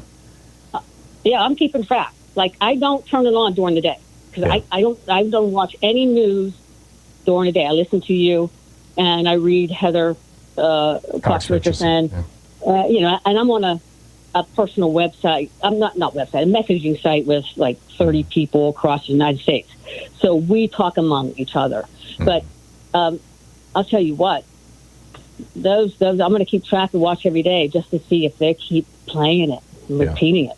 Yeah, they will. Yeah. They will. Denise, thank you. Yeah. Thanks for the report from Pennsylvania. I appreciate it. It's good to hear from you. Thank you. All right, thanks. Chuck in Redondo Beach, California. Hey, Chuck, what's on your mind today? Okay, first I want to say I've been listening to you since you were Al Franken. And the first time I met you was in the Mensa group in L.A. Oh, yeah. And that was a lot of fun. Yeah, and I'm not a member of Mensa, incidentally. And I share a birth year with Bernie, so my dementia gets in the way of me trying to say what I want to say. But anyway, Bernie was on Stephen Colbert, and they talked to him about Kristen Sinema, and he said he got angry and said we could have had Build Back Better if it just wasn't for Kristen Sinema. Right. Everything would be much better, and Manson, of course. And then, so what I would like to say is that everybody should say it wasn't just Kristen Sinema and Manson. It was also the entire Republican Party. Oh yeah. If you get rid of the entire Republican Party, we would have had Build Back Better. And as a matter of fact, we would have had Build Back Better in the version. So the link you gave me for the Wikipedia about Build Back Better, it started out at $4 trillion and wound up at $1.75 trillion. Right. And so we'd had all those benefits. We also would have had voting rights. Oh yeah. Well, they tried to pass that one. Yeah, that's the big one. All that stuff. Yep. It's just so much better, and if it wasn't for Republicans, get rid of every Republican. We have got to elect Democrats this fall. Chuck, thank you. You're spot on. Thank you very much. Eric in Fountain Valley, California. Hey, Eric, what's on your mind today? Hi, Tom. I love Simon Rosenberg. Good. Yeah, I appreciate his perspective. Yeah. Listen, I've been witnessing a lot of confusion about ectopic or tubal pregnancies and how they relate to the abortion bans in the red states. And as a retired physician, I want to clarify a little. So an ectopic or tubal pregnancy is when a fertilized egg implants in the fallopian tube and begins to develop. They are not viable pregnancies. No one has ever carried a tubal or ectopic pregnancy to term, and they always end up in complications, usually around the 16th to 18th week, the most common of which is severe bleeding, which can be life-threatening. So I am perplexed as to why some lay people and some, I believe even some physicians in red states believe that the treatment of ectopic pregnancies can be a criminal violation of the abortion ban. For all these reasons, I think it needs to be tested because I believe that women will die from lack of treatment of this life-threatening condition. I agree, and in fact, it's possible it's already happening, but there's an astonishing level of ignorance, and frankly, the promotion of ignorance, around the whole gestational period, that's both being promoted by these so-called pregnancy crisis pregnancy centers, and just the right in general. Thank you for that, Eric. Thank you so much for the clarification. It's 44 minutes past the hour. We'll be back with more of your calls here on Anything Goes Friday in just a moment. Stay with us. You're listening to Thom Hartmann. Visit ThomHartmann.com for audio and video archives. It's talk media for the sane among us. We'll be right back with your calls.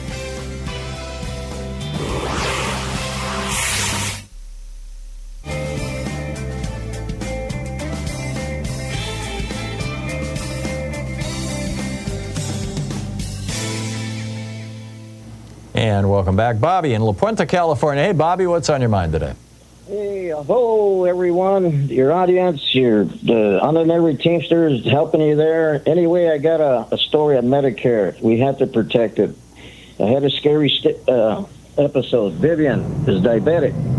Okay, and so she was having dizzy spells. Okay, maybe, not enough sleep. What it was a heart leakage valve. We didn't know. She was given a medication that wasn't compatible with what she was taking. Mm-hmm. My daughter looked it up. Anyway, we confronted the doctor. Her insulin was not being regulated because it's like an acid. It attacks all organs. And she has a pacemaker. So what it was, her sugars weren't going down. So we confronted the doctor. What is going on? We need the fast acting. This doctor, I'm telling you, I can tell the audience, don't miss the beauty of the forest for a few ugly trees. What I mean is there's ugly doctors. So what we did, we got Medicare.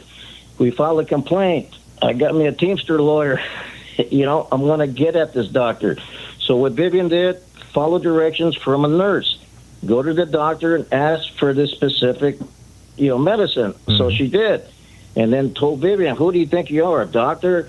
And then Vivian was telling me he had a poster of himself, rock star. And Vivian, what do you want to be, a rock star or a doctor? And kicked her out of the office. Wow. So I'm grateful I wasn't there because my reptilian mind, I'm still working on myself. Time to find another doctor. God. Oh, yes. And tell the people there's good doctors out there, and that's what we did. Mm. So we called Medicare. You can go anywhere, Cedars-Sinai, UCLA, and God bless Medicare. Yeah. If we were in the South, she wouldn't be alive. If we had Senior Advantage, she wouldn't be alive. Yeah. So I got a little scared. And I want to thank you, Tom, because you put it out there years ago. Stay with Medicare. You got us a Medigap, Mutual Omaha. We've had no problems. Yep. A beautiful agent. So people, I'm just sharing it. Don't judge the doctor, because there is good doctors. So it was a scary thing, and on the back of your yes, you're right. Is a 1-800. Yeah. Anyway, in closing, Tom, there's a video I like to have everybody, just suggest. It's called "How to Change Your Mind." I was talking to Mark. Mm-hmm. It's about hallucinogenic medicine. Mm-hmm. 4-part LSD. I don't know if you've seen it. I have not. LSD, psilocybin, peyote, and MDMA. And one episode it got to me where a woman that was experienced, she had cancer, and then she had a vision, seeing the Holy Mother. She had a miscarriage, and she was holding her baby. Vivian was watching. It got her emotional because she's had two miscarriages. It's just a wonderful medicine. I experienced it. Mm-hmm. I just want to put it out there. It's called How to Change Your Mind, Netflix. Okay. The narrator is Michael Pollan. I've seen him on Bonniers. We had him on the show about the book that he wrote about that, about psychedelics as therapy. I'm a big fan of psychedelics. So, yeah, Bobby, thank you. Thanks for sharing that, and give our very best to Vivian. I'm so glad she's still with us. Thank you, Tom. Thank you, Bobby. Louise. I will do. Okay. Bye-bye. It's 49 minutes past the hour. We'll be back with more of your calls on Anything Goes Friday in just a moment. Stay with us.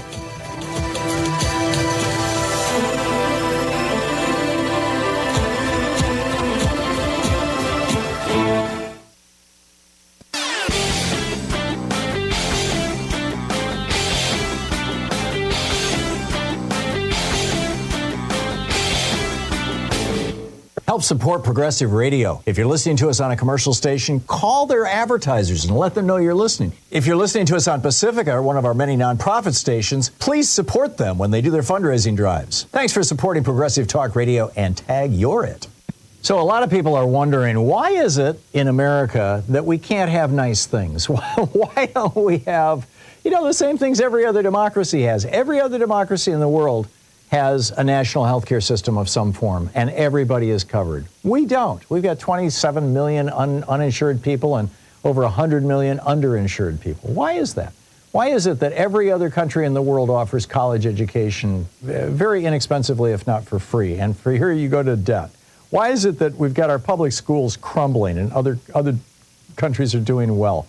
Why is it that we've got Medicare being taken apart by this Medicare Advantage scam and nobody will do anything about it? Well, it turns out the reason why it boils down to one thing, one Supreme Court decision, Citizens United, legalizing the bribery of our politicians. There's a whole rant about this over at HartmannReport.com. I think you're going to find it very, very useful. Check it out.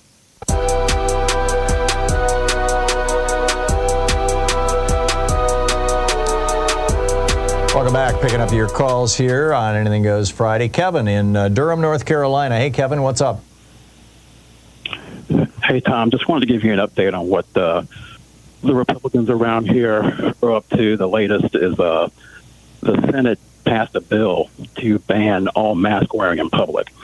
I read about that, which means that people who are on chemotherapy and are immune compromised are facing a death sentence.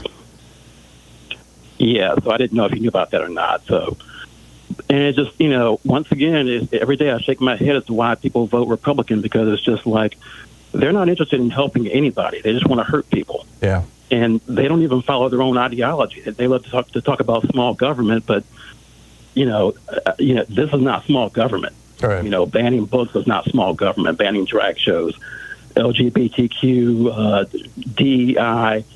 That's the other thing, too, that the UNC Board of Directors banned DEI on campus this week. So that's gone, too. Brilliant. So it's just big government disguised as small government. Yeah, it's not even big government. It's fascist government, Kevin.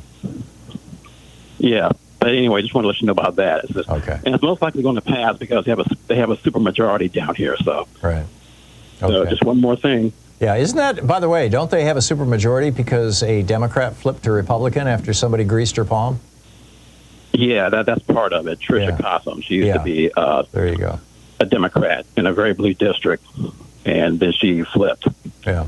And that one vote gave them a supermajority. So. Well, hopefully they bounce her out on her keister. Kevin. I think she will be gone. So. Yeah. Thank you very much for the update, Kevin. I appreciate it. Diane in Ann Arbor, Michigan. Hey, Diane, what's on your mind today? Yes. Hi, Tom. I have a question. Do you think CNN is doing the debates? If people comment make comments in the comment section below the YouTube program, does CNN monitor that at all? I don't know. We do. We monitor our YouTube feed, but in fact, we have several people, volunteers in our chat room who do, but I don't know about CNN. Okay, I was thinking maybe they just fall into a certain category, and if it says debate, then they'll read those. And they might even turn off the comments. You can do that, I believe. Yeah, but the ones that allow it and talk about what they want at the debates, because this is just going to turn into already they're making comments, the Republicans are, about our guy is going to whip their guy, and it's a street fight. Yeah, well, that's how they think. And if they don't put a strong monitor, whatever you call them, in there, I mean, Trump's going to walk on them. They can't put some star CNN personality in there. He's just going to ignore them. And if they don't put make them stay at his podium and all that in civil behavior, that's going to be a nightmare how to set that up to control him. Right. He delights in breaking the rules and just being above the rules. Rules don't apply to Donald Trump. And they love him for it. Yeah. Oh, I know. Followers love him for it. It's the more he does it, the more they love him. I know. He's like the high school bully, that has the little sycophants following him around, partly because they're afraid of him and partly because they want to be him. Yeah. No, I totally get it. I don't know how you do that, because to watch another debate that it doesn't give you information or doesn't inform you in any way on policy or platform, I mean, it's a waste of time. And I think people are really just going. His followers are just can't wait to see this. The matchup, like boxing or something. I get it, Diane. We're just going to have to wait and see how it plays out. But the Biden administration or the Biden campaign rather, is saying that no interruptions, cut the mic, and things like that. Hopefully they'll hold firm on that. Diane, thank you for the call. Phil in Rainier, Oregon. Hey, Phil, what's up? Hi, good to talk to you. I've been a fan for years. Thank you. Oh, I just wanted to tell you a little story, family story, about my grandfather, how John Fitzgerald Kennedy caused the death of my grandfather. What? Okay. Yeah, of happiness. Yeah, he's a skinny little guy, very grouchy, lived in Port Orford, Oregon, and when he heard that JFK won, he was really excited, and he decided to go out back and chop some wood to help calm down, and he died of a heart attack. Now, what makes this interesting, actually, is that my mom was a dispatcher for the Oregon State Police Department when RFK came through campaigning. And had that disastrous stop in Rosenberg. And she got to tell RFK about this little story. And then Mr. Kennedy went down to California. And that kind of means shot. that probably nobody else in the family heard the story. Yeah.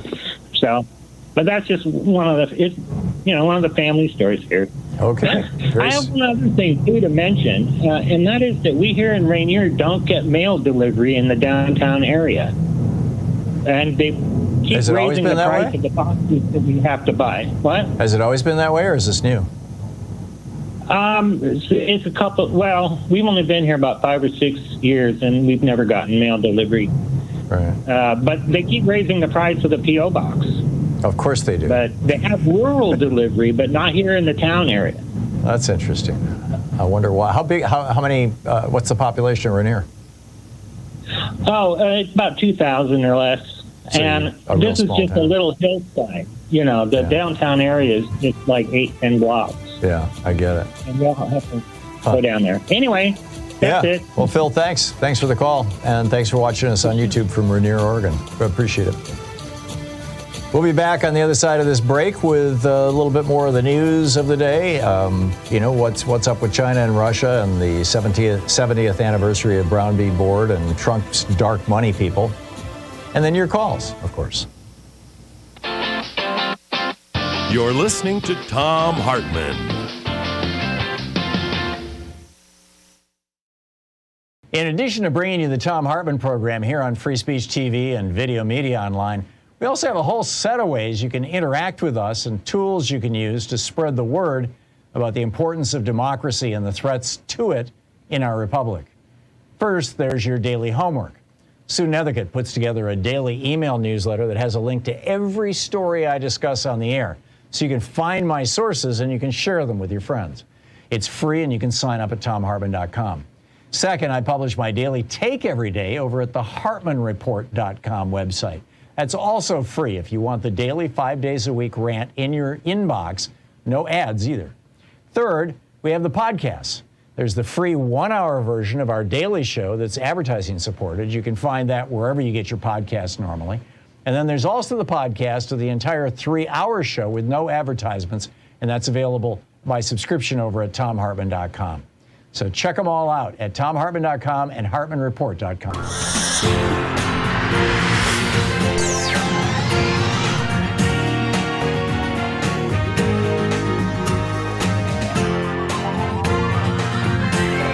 We say fight back!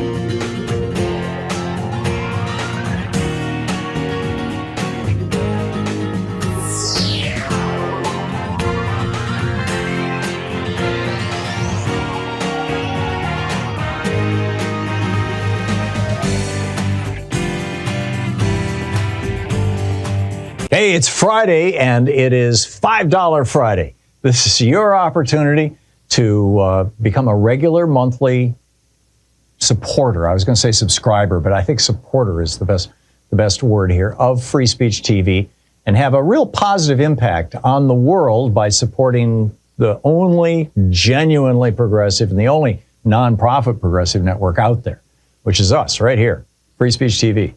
So if you call now, 877-378-8669, or go to freespeech.org and sign up for $5 a month donation, or 10 or 15 or whatever you'd like, but $5 at the very least for $5 Friday.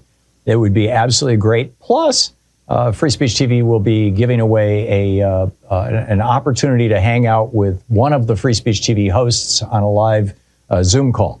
So check that out. It's something that you could win. So while you're calling, or while you're going to freespeech.org, this is a clip of Lyndon Johnson, President Lyndon Johnson, from March 15, 1965, imploring Congress to pass the Civil Rights Act, or the Voting Rights Act. Excuse me. Here it is. I speak tonight for the dignity of man and the destiny of democracy. I urge every member of both parties, Americans of all religions and of all colors, from every section of this country, to join me in that cause. At times, history and fate meet at a single time, in a single place, to shape a turning point in man's unending search for freedom. So it was at Lexington and Concord. So it was a century ago at Appomattox. So it was last week in Selma, Alabama. There, long-suffering men and women peacefully protested the denial of their rights as Americans. Many were brutally assaulted. One good man, a man of God, was killed. There is no cause for pride in what has happened in Selma. There is no cause for self-satisfaction in the long denial of equal rights of millions of Americans. But there is cause for hope and for faith in our democracy and what is happening here tonight. For the cries of pain and the hymns and protests of oppressed people have summoned into convocation all the majesty of this great government, the government of the greatest nation on earth. Our mission is at once the oldest and the most basic of this country: to right wrong, to do justice, to serve man. In our time, we have come to live with the moments of great crisis. Our lives have been marked with debate about great issues of war and peace, issues of prosperity and depression. But rarely in any time does an issue lay bare the secret heart of America itself. Rarely are we met with a challenge, not to our growth or abundance, or our welfare or our security, but rather to the values and the purposes and the meaning of our beloved nation. The issue of equal rights for American Negroes is such an issue. And should we defeat every enemy, and should we double our wealth and conquer the stars and still be unequal to this issue, then we will have failed as a people and as a nation. For with a country as with a person. What is a man profited if he shall gain the whole world and lose his own soul? It was Lyndon Johnson demanding that Congress pass the Voting Rights Act. The voting rights are the rights by which every other right is secured, as Thomas Paine pointed out in 1795. So now is the time, to paraphrase Paine, for all good men and women to come to the aid of Free Speech TV.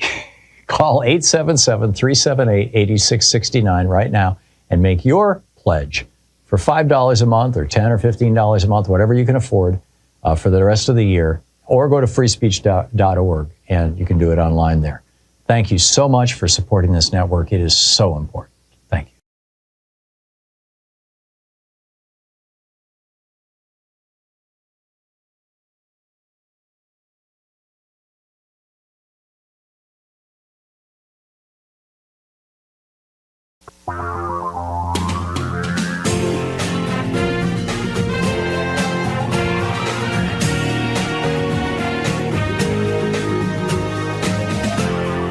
This is the Thom Hartmann Program.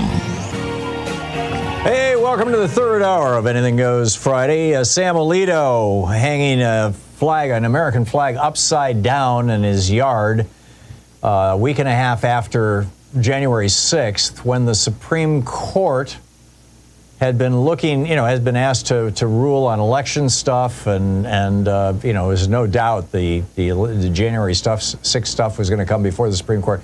That's what Sam Alito is part of, what appears to be a four-person block on the Supreme Court that are delaying Donald Trump's trial in Judge Chutkan's courtroom. This is Alito, Thomas, and it appears to be Gorsuch and Kavanaugh. We'll see. I mean, but it appears that because four judges can basically take a case and hang a case, and even though they're not a majority. But he was hanging this flag upside down, and then when he was called out on it by the New York Times yesterday, he said, "Oh, that was my wife who did that." Yeah, like you didn't notice, you didn't go out and undo it, you didn't say anything, you didn't apologize. And by the way, saying that your wife did it is just another way of saying, yeah, it's true. We had a flag hanging upside down outside our house. Now he's saying his wife did it because the neighbor called her the C word for women. Nah, come on. Nobody's buying that. Even Joe Scarborough didn't buy that this morning. But what this shows is really how extraordinarily destructive it is to have right-wing cranks rather than actual jurists, people who put politics above our country on the Supreme Court. And that's what the Federalist Society has been selecting. This is all they pick these days, are right-wing cranks. And it looks like maybe Amy Coney Barrett is starting to take her role a little more seriously. But by and large, but she even, was deciding cases that involved the fossil fuel industry when her father spent his entire career as a lawyer for, I believe it was Shell Oil Company. It might have been ExxonMobil, one of the big giant oil companies. She should have recused herself. I mean, he's taking money from billionaires. He's taking trips, just like Clarence Thomas. This court is so corrupt. And then Clarence Thomas gives a speech 2 weeks ago and says, oh, yeah, Washington, D.C. is a terrible place. Washington, D.C. made him rich. Washington, D.C. gave him the power to be the deciding vote on the election of 2000 that put George W. Bush in the White House. Washington, D.C. gave him the power to be the deciding vote on Citizens United that legalized the political bribery, not just of politicians, but of Supreme Court judges. He voted to legalize his own bribery. These guys they got to go. They got to go. We need term limits. We need, Supreme Court term limits, and we need to expand the court. It's got to be first order of business next year. Meanwhile, this new dark money group has spent over $90 million in what are described as vile, racist, and transphobic ads just in the second half of 2022 alone. We're looking back on it. It's called Citizens for Sanity. It was formed in mid-2022, flooded the airwaves in battleground states. This is, leading up to the November election in 2022, the midterms. Some ads targeted LGBTQ plus rights and attacked, quote, Biden and his radical allies for supporting, quote, the woke left's war on girls' sports and the woke war on our children. Others pictured Latino immigrants and characterized them as criminals, quote, draining your paycheck, wrecking your schools, ruining your hospitals, and threatening your family, and declaring that, quote, Joe Biden and the Democrats have erased our southern border. Another ad featured scene after scene of violent crime involving black people, blaming the disturbing imagery on the, quote, radical left-wing love affair with criminals. This racist ad seems to be part of a bigger strategy, writes The Guardian, to try and suppress voting among communities of color. They even ran these ads during the World Series. They spent a stunning $93 million just in the last months of 2022. And they're getting ready to repeat this performance, apparently. They're continuing this election cycle with ads focusing intensely on anti-white racism. They're trash-talking diversity, equity, and inclusion, DEI metrics, falsely claiming that, quote, left-wing politicians think skin color and gender identity should determine who gets the job. No, nobody's saying that. Come on. Another ad declares that equity is, quote, left-wing code for whites and Asians not welcome. Democrats used to care about the middle class. Now they just care about your race and gender. Other ads are attacking Sherrod Brown in Ohio. This group, Citizens for Sanity, is housed at the headquarters, The Guardian writes, of the Conservative Partnership Institute, CPI, a nerve center for the right wing. CPI is staffed with former Trump officials, including Mark Meadows and Cleta Mitchell, and has launched several other projects, including America First Legal, which was started by Mark Meadows and Stephen Miller, Trump's anti-immigrant speechwriter. In the last cycle, and this is where it gets wild, in the last cycle, Citizens for Sanity produced inflammatory Spanish language ads warning of urban crime and migration from Pakistan, aired anti-trans ads in Latino-heavy congressional districts, and placed an ad in Philadelphia's oldest African-American newspaper attacking John Fetterman. At the same time, America First Legal promoted anti-trans TV, radio, and billboard ads in both English and Spanish, and aired radio spots on black and Spanish language radio. These guys, they're not missing a trick. They're doing absolutely everything they can to make sure that, that Donald Trump is our next president and the Republicans win elections. And they're doing it in a rather underhanded way, in my opinion. Just basically exaggerating and in many cases, apparently even lying about the actual situation. Oh, the border's wide open. Let's erase the border. You really? Come on. Meanwhile, Vladimir Putin flew to Beijing yesterday, or arrived in Beijing yesterday, and he and Xi Jinping held a press conference vowing to work together against what they said was the destructive and hostile U.S. pressure, and to deepen the ties that have sustained Russia's invasion of Ukraine, writes Max Seddon on the Financial Times. China's president welcomed his Russian counterpart at the Great Hall of the People ahead of 2 days of meetings. This is a clear rebuke to the U.S. Now, you'll recall Anthony Blinken went over to China a month or two ago and basically and publicly said, do not support Russia in their war with Ukraine. Do not sell them weaponry. Do not give them, logistical capabilities. Don't give them intelligence. And China said, well, we'll decide what we're going to do. Well, now we know what they're going to do. A senior U.S. official said the message from Putin and Xi, quote, sent a signal throughout the People's Republic of China that it is okay to be full steam ahead on all trade with Russia, and that is a concern. Russia desperately needs weaponry, and China has one of the largest militaries in the world. They pledged to tighten the ties between their militaries and expand the scale of their combined exercises. Anybody who thinks Russia wants to have peace with Ukraine, China doesn't want Taiwan, I'm sorry, you've been listening to too much Russian and Chinese propaganda on TikTok or Facebook or whatever.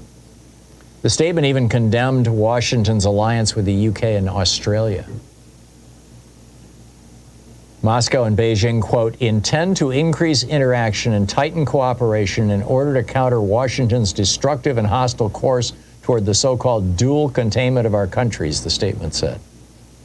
And then Putin said that Russia welcomes China's efforts to broker a peace with Ukraine But China is just repeating Russian talking points. Oh, it's Nazis in Ukraine, and Ukraine isn't a real country, and Russia should take it over, and all that kind of thing. Wild stuff. Did you see Scotty Scheffler, one of the world's best golfers, thought that he was driving around private security to get to the golf course. In fact, he was driving around some police at an accident site. They took him down. I don't know how this is going to play out, but they are letting him play golf right now. Apparently, he's out on bail. We'll be right back. This is the Thom Hartmann Program. There's apparently a new documentary called Power about the history of American policing. I'm looking forward to watching it.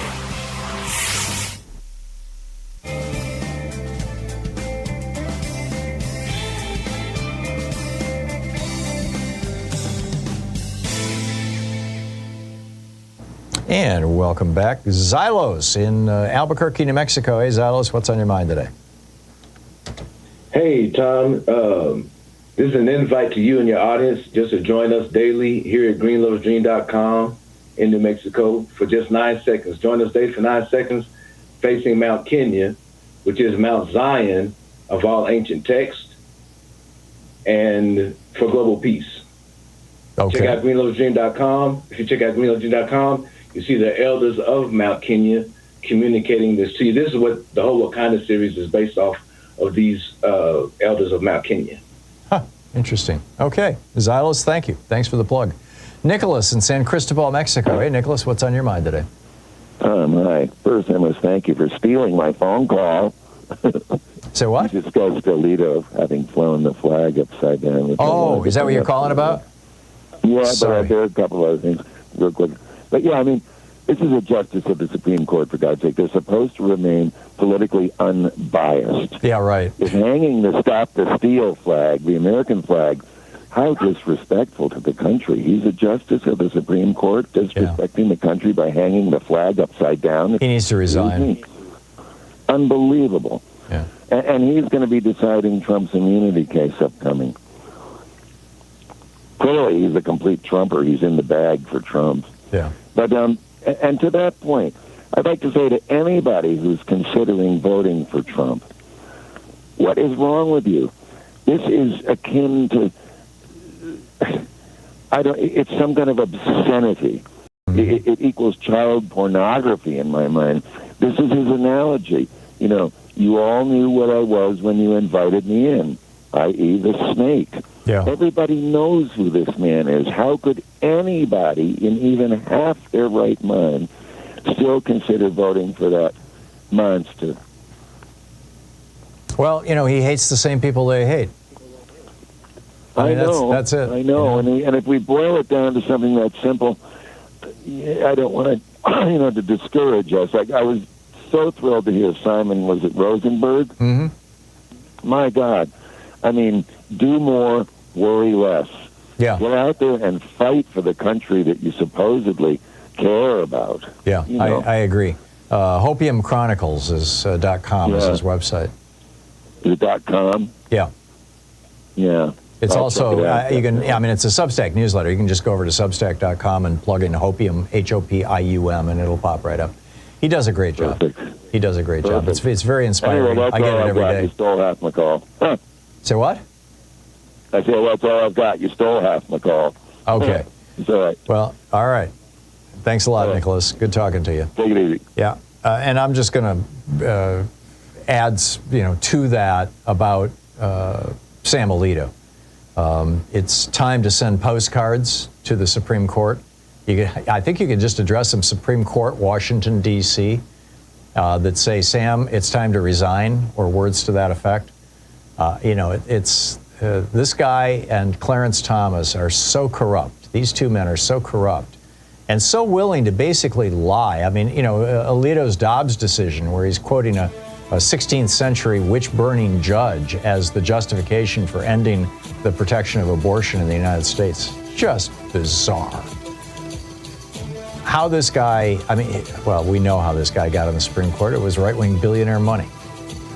I'll be back with more of your calls in just a moment. Stay tuned.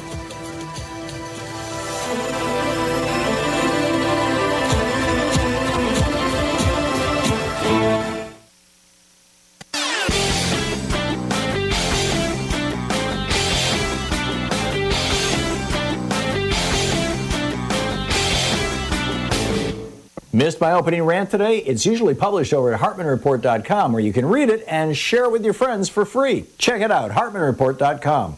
You know, one of the grand questions that political scientists have been scratching their heads over for years in America is, why do right-wing billionaires fund anti-black history movements? Why are they pouring money into these people? Why are they funding anti-trans movements? I mean, what does this have to do with being a billionaire? Well, it turns out it has a lot to do with it, and here's why. Almost 30 million Americans lack health insurance. 37 million of us live in dire poverty. 1 in 5 of us are illiterate. A quarter of Americans suffer from a diagnosable mental illness and can't get treatment. 316 people are shot every day in America. 44% of us carry student debt. And the billionaires don't want to pay income taxes to deal with any of these problems of society. That's the real issue. If they can get us fighting with each other over black history or over trans people or kids, they win. Then we're not talking about taxing them, raising their taxes to where they should be. There's a whole rant about this over at HartmannReport.com that you can read and see all the stats and all the hot links. Check it out.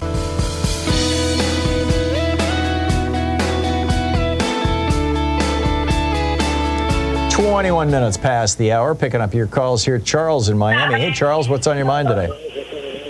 Hey, how you doing, Tom? Good. What's up? My thing is just, I'm very upset about that we're going to have... Charles, like, I can't understand what you're saying. I'm sorry. I'm going to put you on hold. This happens about half the time when you call in, and I don't know if it's a bad phone or if you're using Bluetooth or what, but Mark, Charles is on line 3. If you could pick him up and try to work it out with him so that we can understand what he's saying. Alfredo in Mountain View, California. Hey, Alfredo, what's on your mind today? Hey, Tom, thank you for taking my call, as always. I was listening to you yesterday, and you were getting some calls of many people who are suffering from diabetes, and they're paying these outrageous prices for drugs to treat the diseases. You know, I just wanted to direct your listeners, if I may, to a website. These conditions are lifestyle costs. They are preventable mostly, and they are even reversible with a plant-based diet or a vegan diet. You're right. There are clinical research and studies that already demonstrate this. And the website that they can go to so they can inform themselves better, so they can stop paying these outrageous prices for drugs and empower themselves to treat themselves with a good nutrition diet, is PCRM.org or Physicians Committee for Responsible Medicine. They have tons of information there about how to reverse and even prevent diabetes as well as other diseases. So, that was the purpose of my call. It is just outrageous.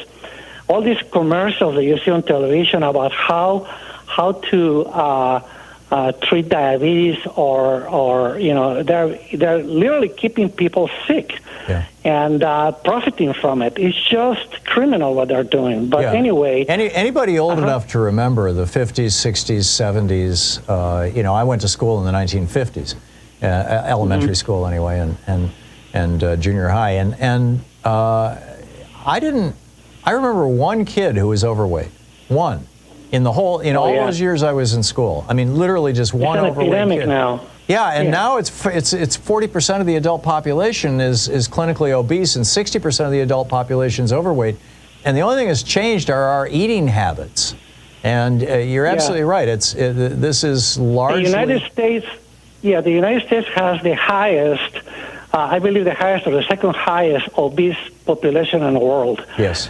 And our eating habits are horrible. And the American standard diet is the worst. Yep. The number one killer is heart disease, and heart disease is as well preventable as well and reversible with a plant-based diet. But there's a marvelous movie called Forks Over Knives that's about the same thing. That although it focuses more on heart disease, but get rid of all the dairy in your diet, eggs and cheese and milk and that kind of stuff. Maybe hang on to yogurt, I suppose, but get rid of the dairy in your diet. Get rid of all the meat in your diet. Maybe occasionally eat a little fish, but other than that, just there's no reason to eat any dead animals.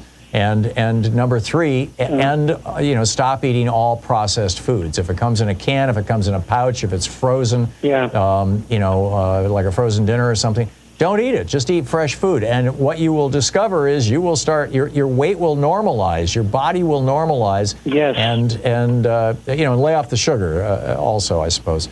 But your body will normalize. Go ahead, Alfredo. If you can direct I'm sorry, Tom. Yeah, if you could direct your listeners to that website, they will empower themselves instead of letting the drug companies gouging them to death. PCRM.org. Yeah. Org. PCRM, Physicians Committee for Responsible Medicine. Got it. Alfredo, thank you. Michael in Greenville, South Carolina. Hey, Michael, what's on your mind today? Hello, Tom. Every time that you have a Congress member on your program, the Louis DeJoy shows up. I know. I have an old war story. I'm a retired Desert Storm veteran, but 40 years ago, my boss checked out a school bus out of the motor pool to pick up our soldiers from the barracks to drive them to the band hall. Mm-hmm. And she backed up the school bus over a blue U.S. Postal Service mailbox. Mm-hmm. She was investigated by the FBI, the Postal Service, and probably Army Criminal Investigation. Wow. For destruction of federal property. No. For impeding the mail? Impeding the mail. Wow. Louis DeJoy needs to be investigated. He was scared to death. I can imagine. She was facing federal charges. Yeah. And Louis DeJoy ordered over 100 multi-million-dollar high-speed sorting machines destroyed just 3 months before the 2020 election just to help out Donald Trump. It's insane. Michael, thank you so much for the call, and thanks for listening to us on Sirius XM there in Greenville, South Carolina. I appreciate it. We'll be right back with more of your calls on Anything Goes Friday. Stay tuned. It's 27 minutes past the hour.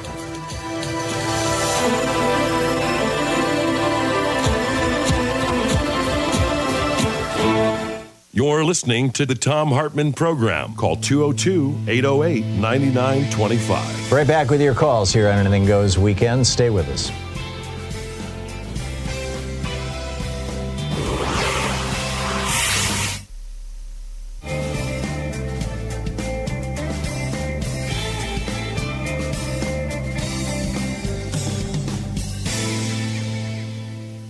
Hey, it's Friday, and it is $5 Friday. This is your opportunity to become a regular monthly supporter. I was going to say subscriber, but I think supporter is the best word here, of Free Speech TV, and have a real positive impact on the world by supporting the only genuinely progressive and the only nonprofit progressive network out there, which is us right here, Free Speech TV. So if you call now, 877-378-8669, or go to freespeech.org and sign up for $5 a month donation, or 10 or 15 or whatever you'd like, but $5 at the very least for $5 Friday.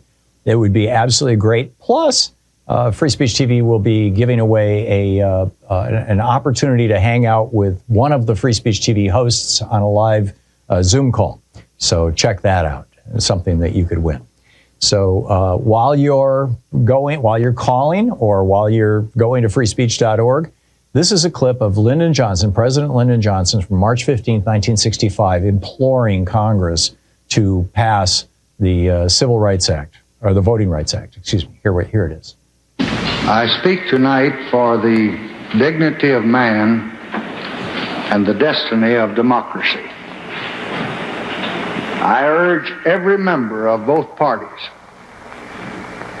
Americans of all religions and of all colors,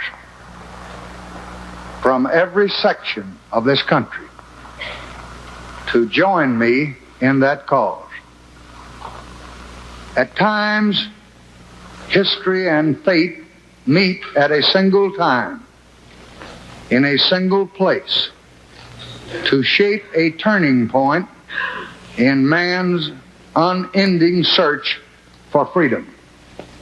So it was at Lexington and Concord. So it was a century ago at Appomattox. So it was last week in Selma, Alabama. There, long-suffering men and women peacefully protested the denial of their rights as Americans. Many were brutally assaulted. One good man, a man of God, was killed. There is no cause for pride in what has happened in Selma. There is no cause for self-satisfaction in the long denial of equal rights of millions of Americans. But there is cause for hope and for faith in our democracy and what is happening here tonight. For the cries of pain and the hymns and protests of oppressed people have summoned into convocation all the majesty of this great government, the government of the greatest nation on earth. Our mission is at once the oldest and the most basic of this country: to right wrong, to do justice, to serve man. In our time, we have come to live with the moments of great crisis. Our lives have been marked with debate about great issues, issues of war and peace, issues of prosperity and depression. But rarely in any time does an issue lay bare the secret heart of America itself. Rarely are we met with a challenge not to our growth or abundance, or our welfare or our security, but rather to the values and the purposes and the meaning of our beloved nation. The issue of equal rights for American Negroes is such an issue. And should we defeat every enemy, and should we double our wealth and conquer the stars and still be unequal to this issue, then we will have failed as a people and as a nation. For with a country as with a person, what is a man profited if he shall gain the whole world and lose his own soul? It was Lyndon Johnson demanding that Congress pass the Voting Rights Act. The voting rights are the rights by which every other right is secured, as Thomas Paine pointed out in 1795. So now is the time, to paraphrase Paine, for all good men and women to come to the aid of Free Speech TV. Call 877-378-8669 right now and make your pledge for $5 a month or $10 or $15 a month, whatever you can afford for the rest of the year, or go to freespeech.org and you can do it online there. Thank you so much for supporting this network. It is so important. Thank you.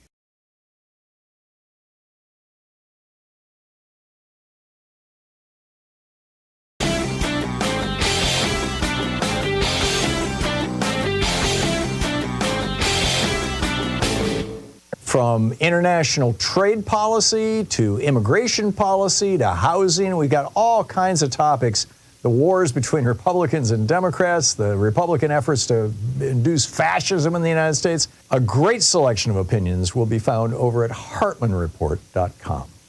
You know, between 40 years of Ronald Reagan's neoliberalism destroying the American middle class and all the just horrors of January 6th and the Trump presidency, America's waking up, and that's a really good thing. There's actually, some books coming out about this. Mine, The Hidden History of Democracy. Neil Howe's The Fourth Turning is here. And it looks like a moment of American renaissance is upon us, if our media doesn't screw it up, which raises the question, can we have democracy and Fox News? Can the two coexist?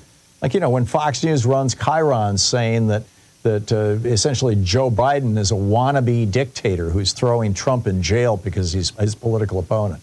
There's a whole rant about this and an in-depth analysis of what can we do with regard to repairing our media here in the United States over at HartmannReport.com. I think you'll find it interesting. Check it out.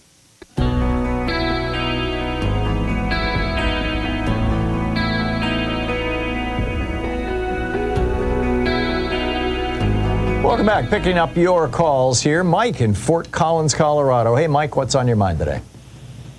A couple of weeks ago, a lady was on there that lives not too awful far from me, and she had concerns about oil and gas drilling up here. Mm-hmm. And for the most part, I agree with her. There's an ad running on the tube, and the script in the ad says, Dems want to kill oil and gas, but then the announcer says the legislatures want to kill oil and gas.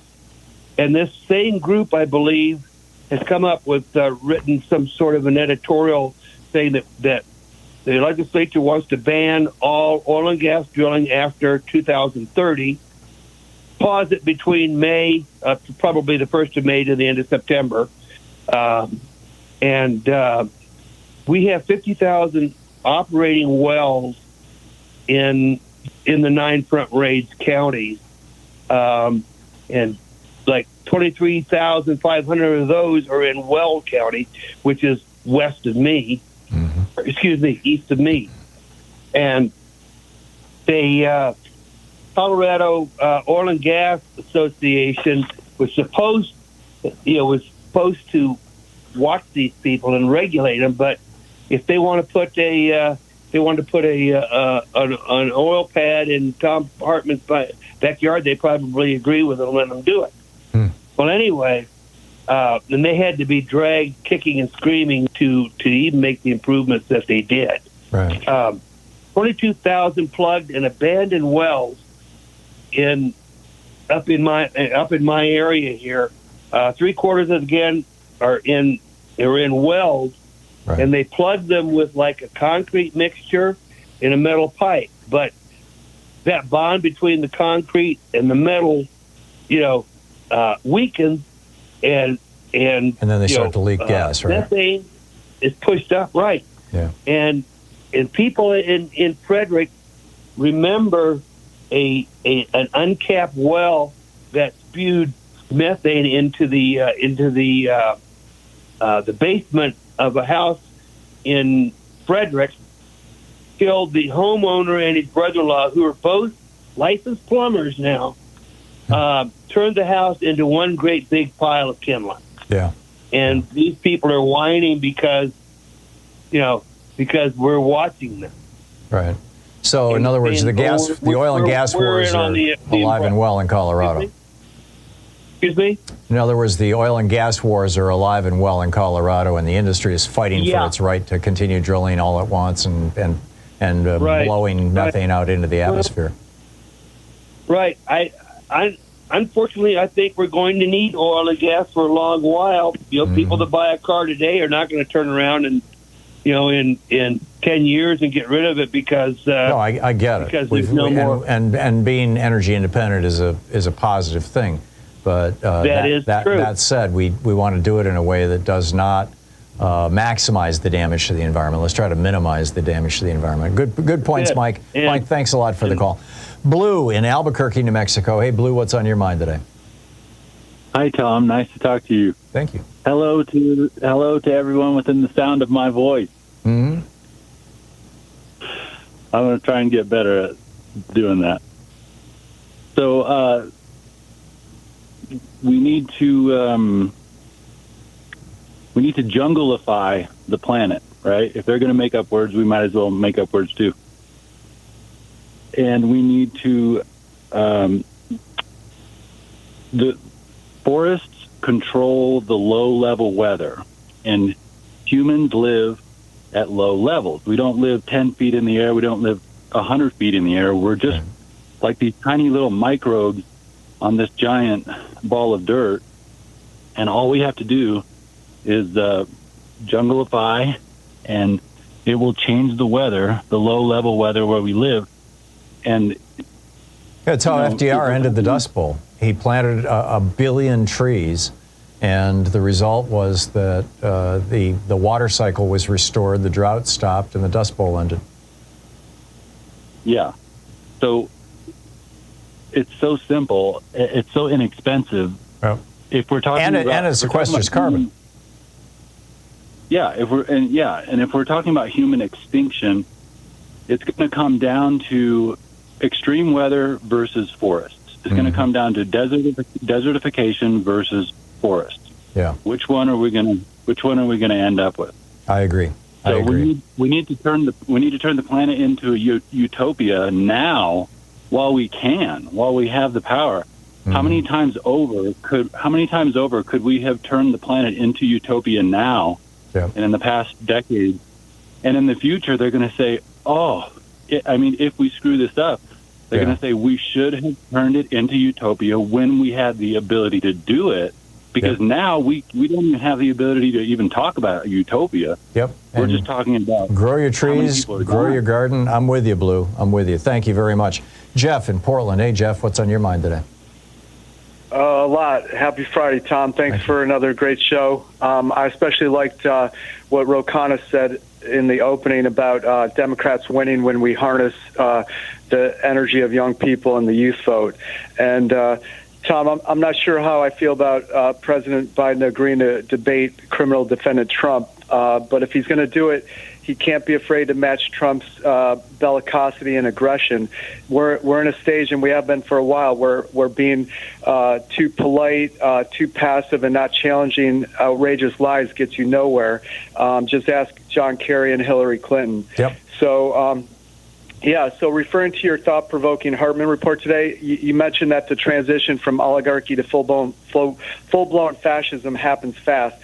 And I would argue that the Trump presidency was, in fact, already 4 years of oligarchy. And if he wins in November, that transition to all-out fascism will begin on day one, as he has explicitly it'll be stated. a matter of months. Well, he already stated on day one he's going to be a dictator. Yeah. So, and he's already said he wants to suspend the Constitution, and he wants to declare a state of emergency, and he wants to shut down the press.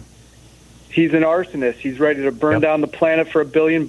He's ready to burn down any chance for economic equality with more tax cuts for the rich and corporations. And he's ready to burn down democracy, turn us into a police state, shut down the free press, and end free and fair elections as we know them. So, Tom, my question for you is President Biden prepared to forcefully deliver that message while simultaneously offering an alternative vision that young people and the working class can believe in? Well, I can't speak for Biden, but I think he's doing that right now. He's out on the campaign trail. It doesn't get much coverage. They'd much rather cover Donald Trump because he's more colorful, shall we say. But I'm with you, and I think that's one of the reasons why Biden decided to issue the debate challenge, was that the media is. I mean, you've just got to do outrageous things to break through the media, and so here he's going to use Trump to get the media to cover him. He's going to have a chance on that debate stage to do it, and then the last thing, the thing that I know it's a ongoing thing, but to keep repeating, the thing that's kind of blockading and damning DAM, the youth energy and the youth vote right now is the Gaza crisis, and ending, and he's really got to keep that line about not delivering big new offensive weapons. I mean, there's no difference between a 500-pound bomb and a 2,000-pound bomb. They all have to be stopped until there is a ceasefire. Yeah, and he stopped both of them, and it looks like right now this $1 billion shipment is mostly to replenish the aerial defenses against the Hamas rockets, which they're still throwing at Israel from time to time.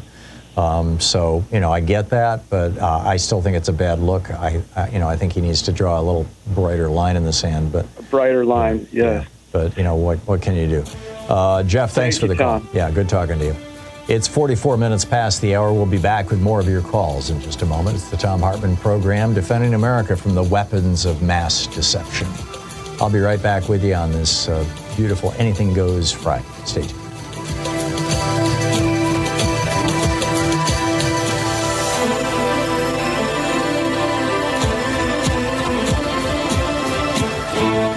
You're listening to Thom Hartmann. Visit ThomHartmann.com for audio and video archives. Fair and only slightly unbalanced, and no worms in my brain. We'll be right back.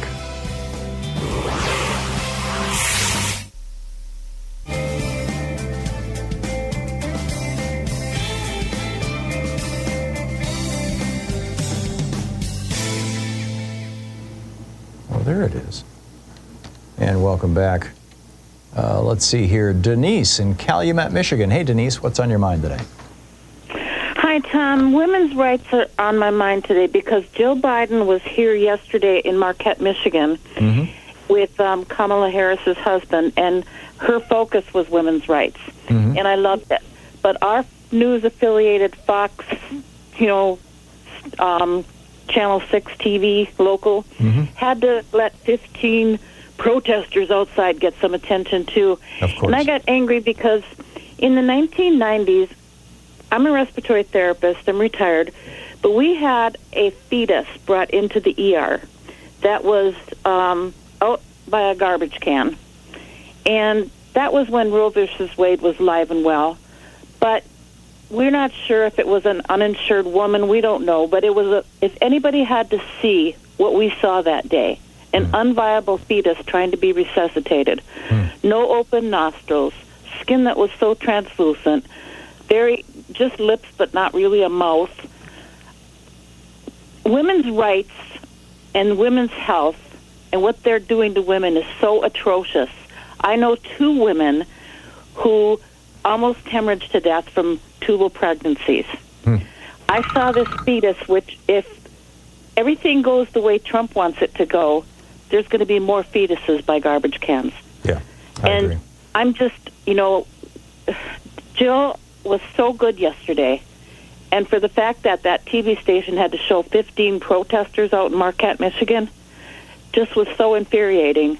I had to call and say, what about the people and the women that are going to be dying or already dying in these states that are acting this way?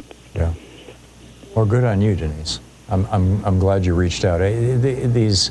These Fox and Sinclair stations are a plague on America. I'm telling you, it's just, and there's literally no Democratic equivalent. I mean, the closest you can get is Free Speech TV, and Free Speech TV is not over the air broadcasting. So, Denise, thank you. I promote you guys all the time. Yeah, thanks. Good talking to you. Darren in Lakewood, California. Hey, Darren, what's up? Hey, how you doing, Tom? Hey, what say you? I believe that no good-hearted person could be a Republican. What say you, Tom?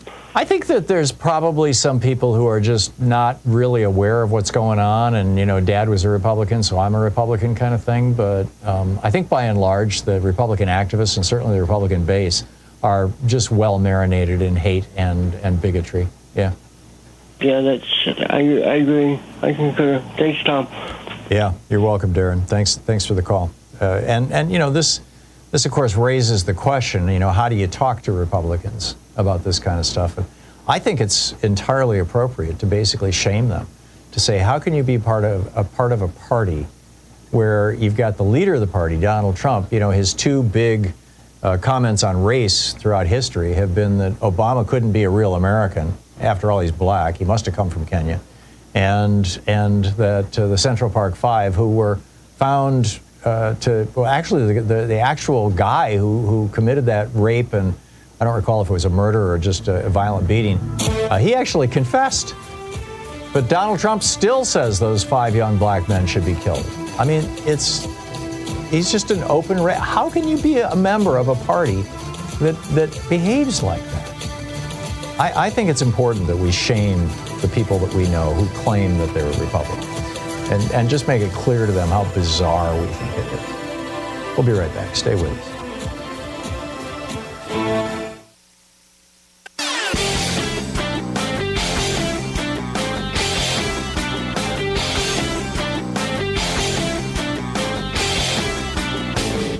Hey, Hey, thanks so much for sharing our program and for reaching out to our stations and sponsors and letting them know that you're listening. It really means a lot to us.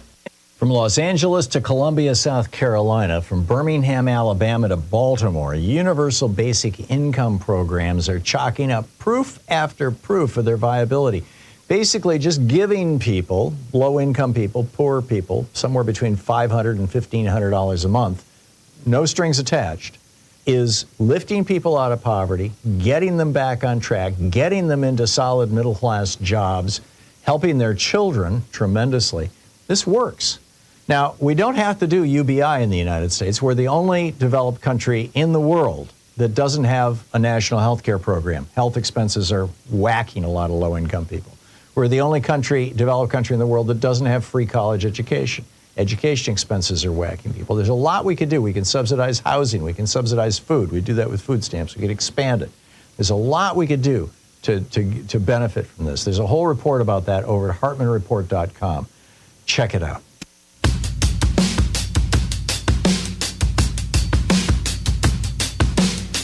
Nine minutes before the hour, picking up your calls here on Anything Goes Friday. Charles in Miami. Let's try it again, Charles. Okay, good afternoon. How you doing? I'm fine, and I can understand you now. So what's up? Okay, wonderful. We got a couple of things I got to say. First of all, I just think it's abhorrent. I think it's negligence on the part of Joe Biden, the administration, and his Democratic Party to even want to have a sit-down or debate with an arsonist, someone who is trying to destroy our country.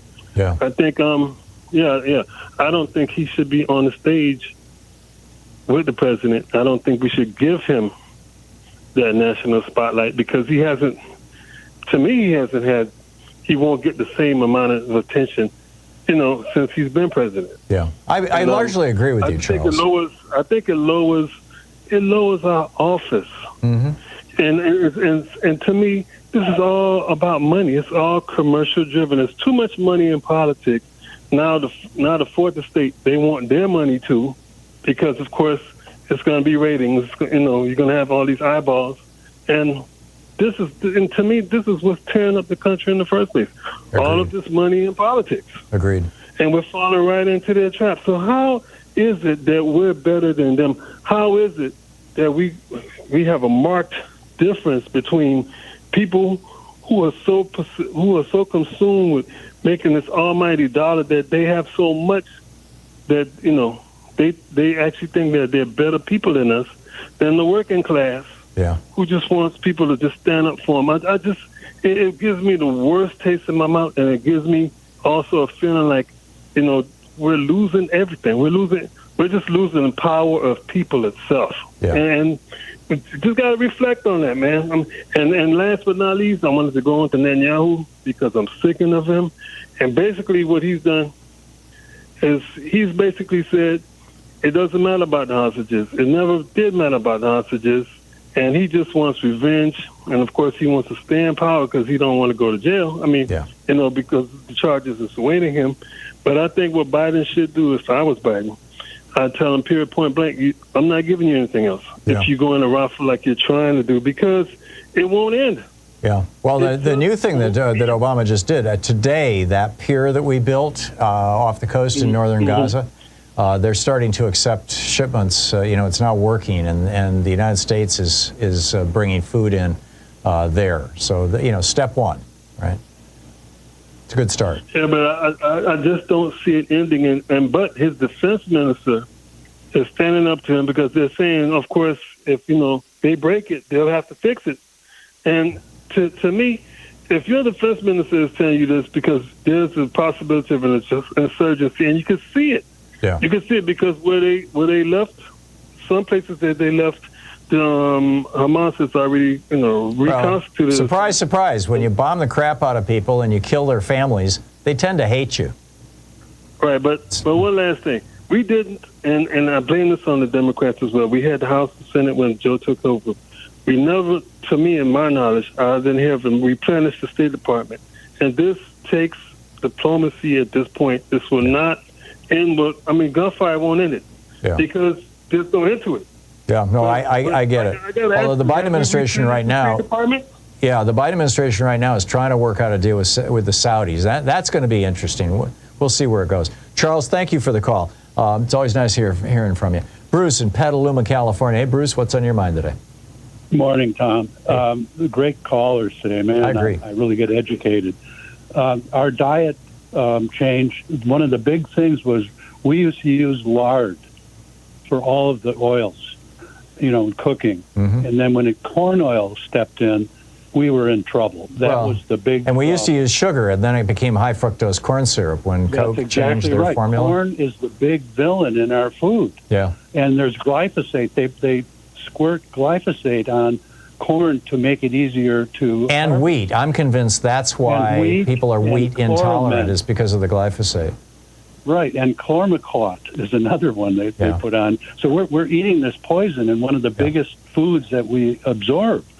And the syrup was waste material in the past, the HFC. So we're killing ourselves with a crappy diet. I mean, just start eating fresh foods. Cook your own food and eat a lot of salads. Grains and vegetables and fruits. I mean, and by the way, if you set aside meat and dairy and just start eating fruit and grains and vegetables, you'll discover that there is just a whole world of flavors you never even knew existed. Every ethnic food is largely based on vegetarianism. Thai, Indian. It's just Chinese. It's just it is possible to be a vegan or at least a vegetarian and have just an extraordinarily great flavor. Right. We can grow most of the food that we should eat. There you go. Bruce, thanks a lot for the call. Hey, special thanks to Louise Hartman, Sean Taylor, Nate Atwell, Jamie Holly, Nigel Peacock, Sue Nethercutt, Patrick Hoyt, Geraldine Halbert, Ron Hartenbaum, Chase Spross, Nicholas Miller, Pat Sweeney, Jay LeBlanc, Al Gorilla Rhythm, Jeremy Peterson, Connor Arroyo, Carna Verity, Martha Salinas, Mark Thoman, all the great people who work on this program. And thank you to you for being with us all this week. We'll be back next week, same time, same place. Don't forget, democracy is not a spectator sport. It requires all of us. So get out there, get active, tag, you're it. I'll see you on Monday. Have a wonderful weekend. Stay safe. You've been listening to Thom Hartmann. For audio and video archives, visit thomhartmann.com.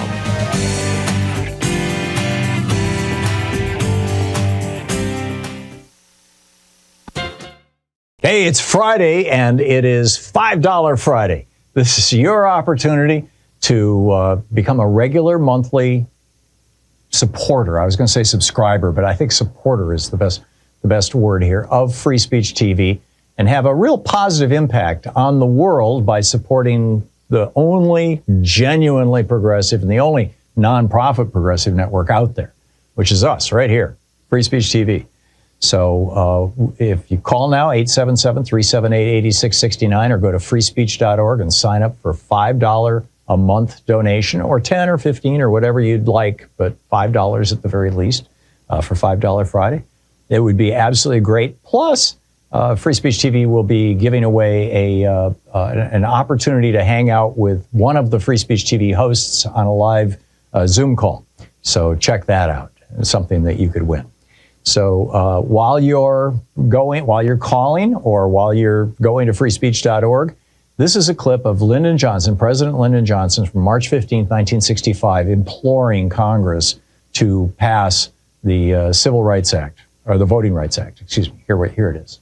I speak tonight for the dignity of man and the destiny of democracy. I urge every member of both parties, Americans of all religions and of all colors, from every section of this country, to join me in that cause. At times, history and fate meet at a single time, in a single place, to shape a turning point in man's unending search for freedom. So it was at Lexington and Concord. So it was a century ago at Appomattox. So it was last week in Selma, Alabama. There, long-suffering men and women peacefully protested the denial of their rights as Americans. Many were brutally assaulted. One good man, a man of God, was killed. There is no cause for pride in what has happened in Selma. There is no cause for self-satisfaction in the long denial of equal rights of millions of Americans. But there is cause for hope and for faith in our democracy and what is happening here tonight. For the cries of pain and the hymns and protests of oppressed people have summoned into convocation all the majesty of this great government, the government of the greatest nation on earth. Our mission is at once the oldest and the most basic of this country: to right wrong, to do justice, to serve man. In our time, we have come to live with the moments of great crisis. Our lives have been marked with debate about great issues: issues of war and peace, issues of prosperity and depression. But rarely in any time does an issue lay bare the secret heart of America itself. Rarely are we met with a challenge not to our growth or abundance, or our welfare or our security, but rather to the values and the purposes and the meaning of our beloved nation. The issue of equal rights for American Negroes is such an issue. And should we defeat every enemy, and should we double our wealth and conquer the stars and still be unequal to this issue, then we will have failed as a people and as a nation. For with a country as with a person, what is a man profited if he shall gain the whole world and lose his own soul? It was Lyndon Johnson demanding that Congress pass the Voting Rights Act. The voting rights are the rights by which every other right is secured, as Thomas Paine pointed out in 1795. So now is the time, to paraphrase Paine, for all good men and women to come to the aid of Free Speech TV. Call 877-378-8669 right now and make your pledge for $5 a month or $10 or $15 a month, whatever you can afford for the rest of the year, or go to freespeech.org and you can do it online there. Thank you so much for supporting this network. It is so important.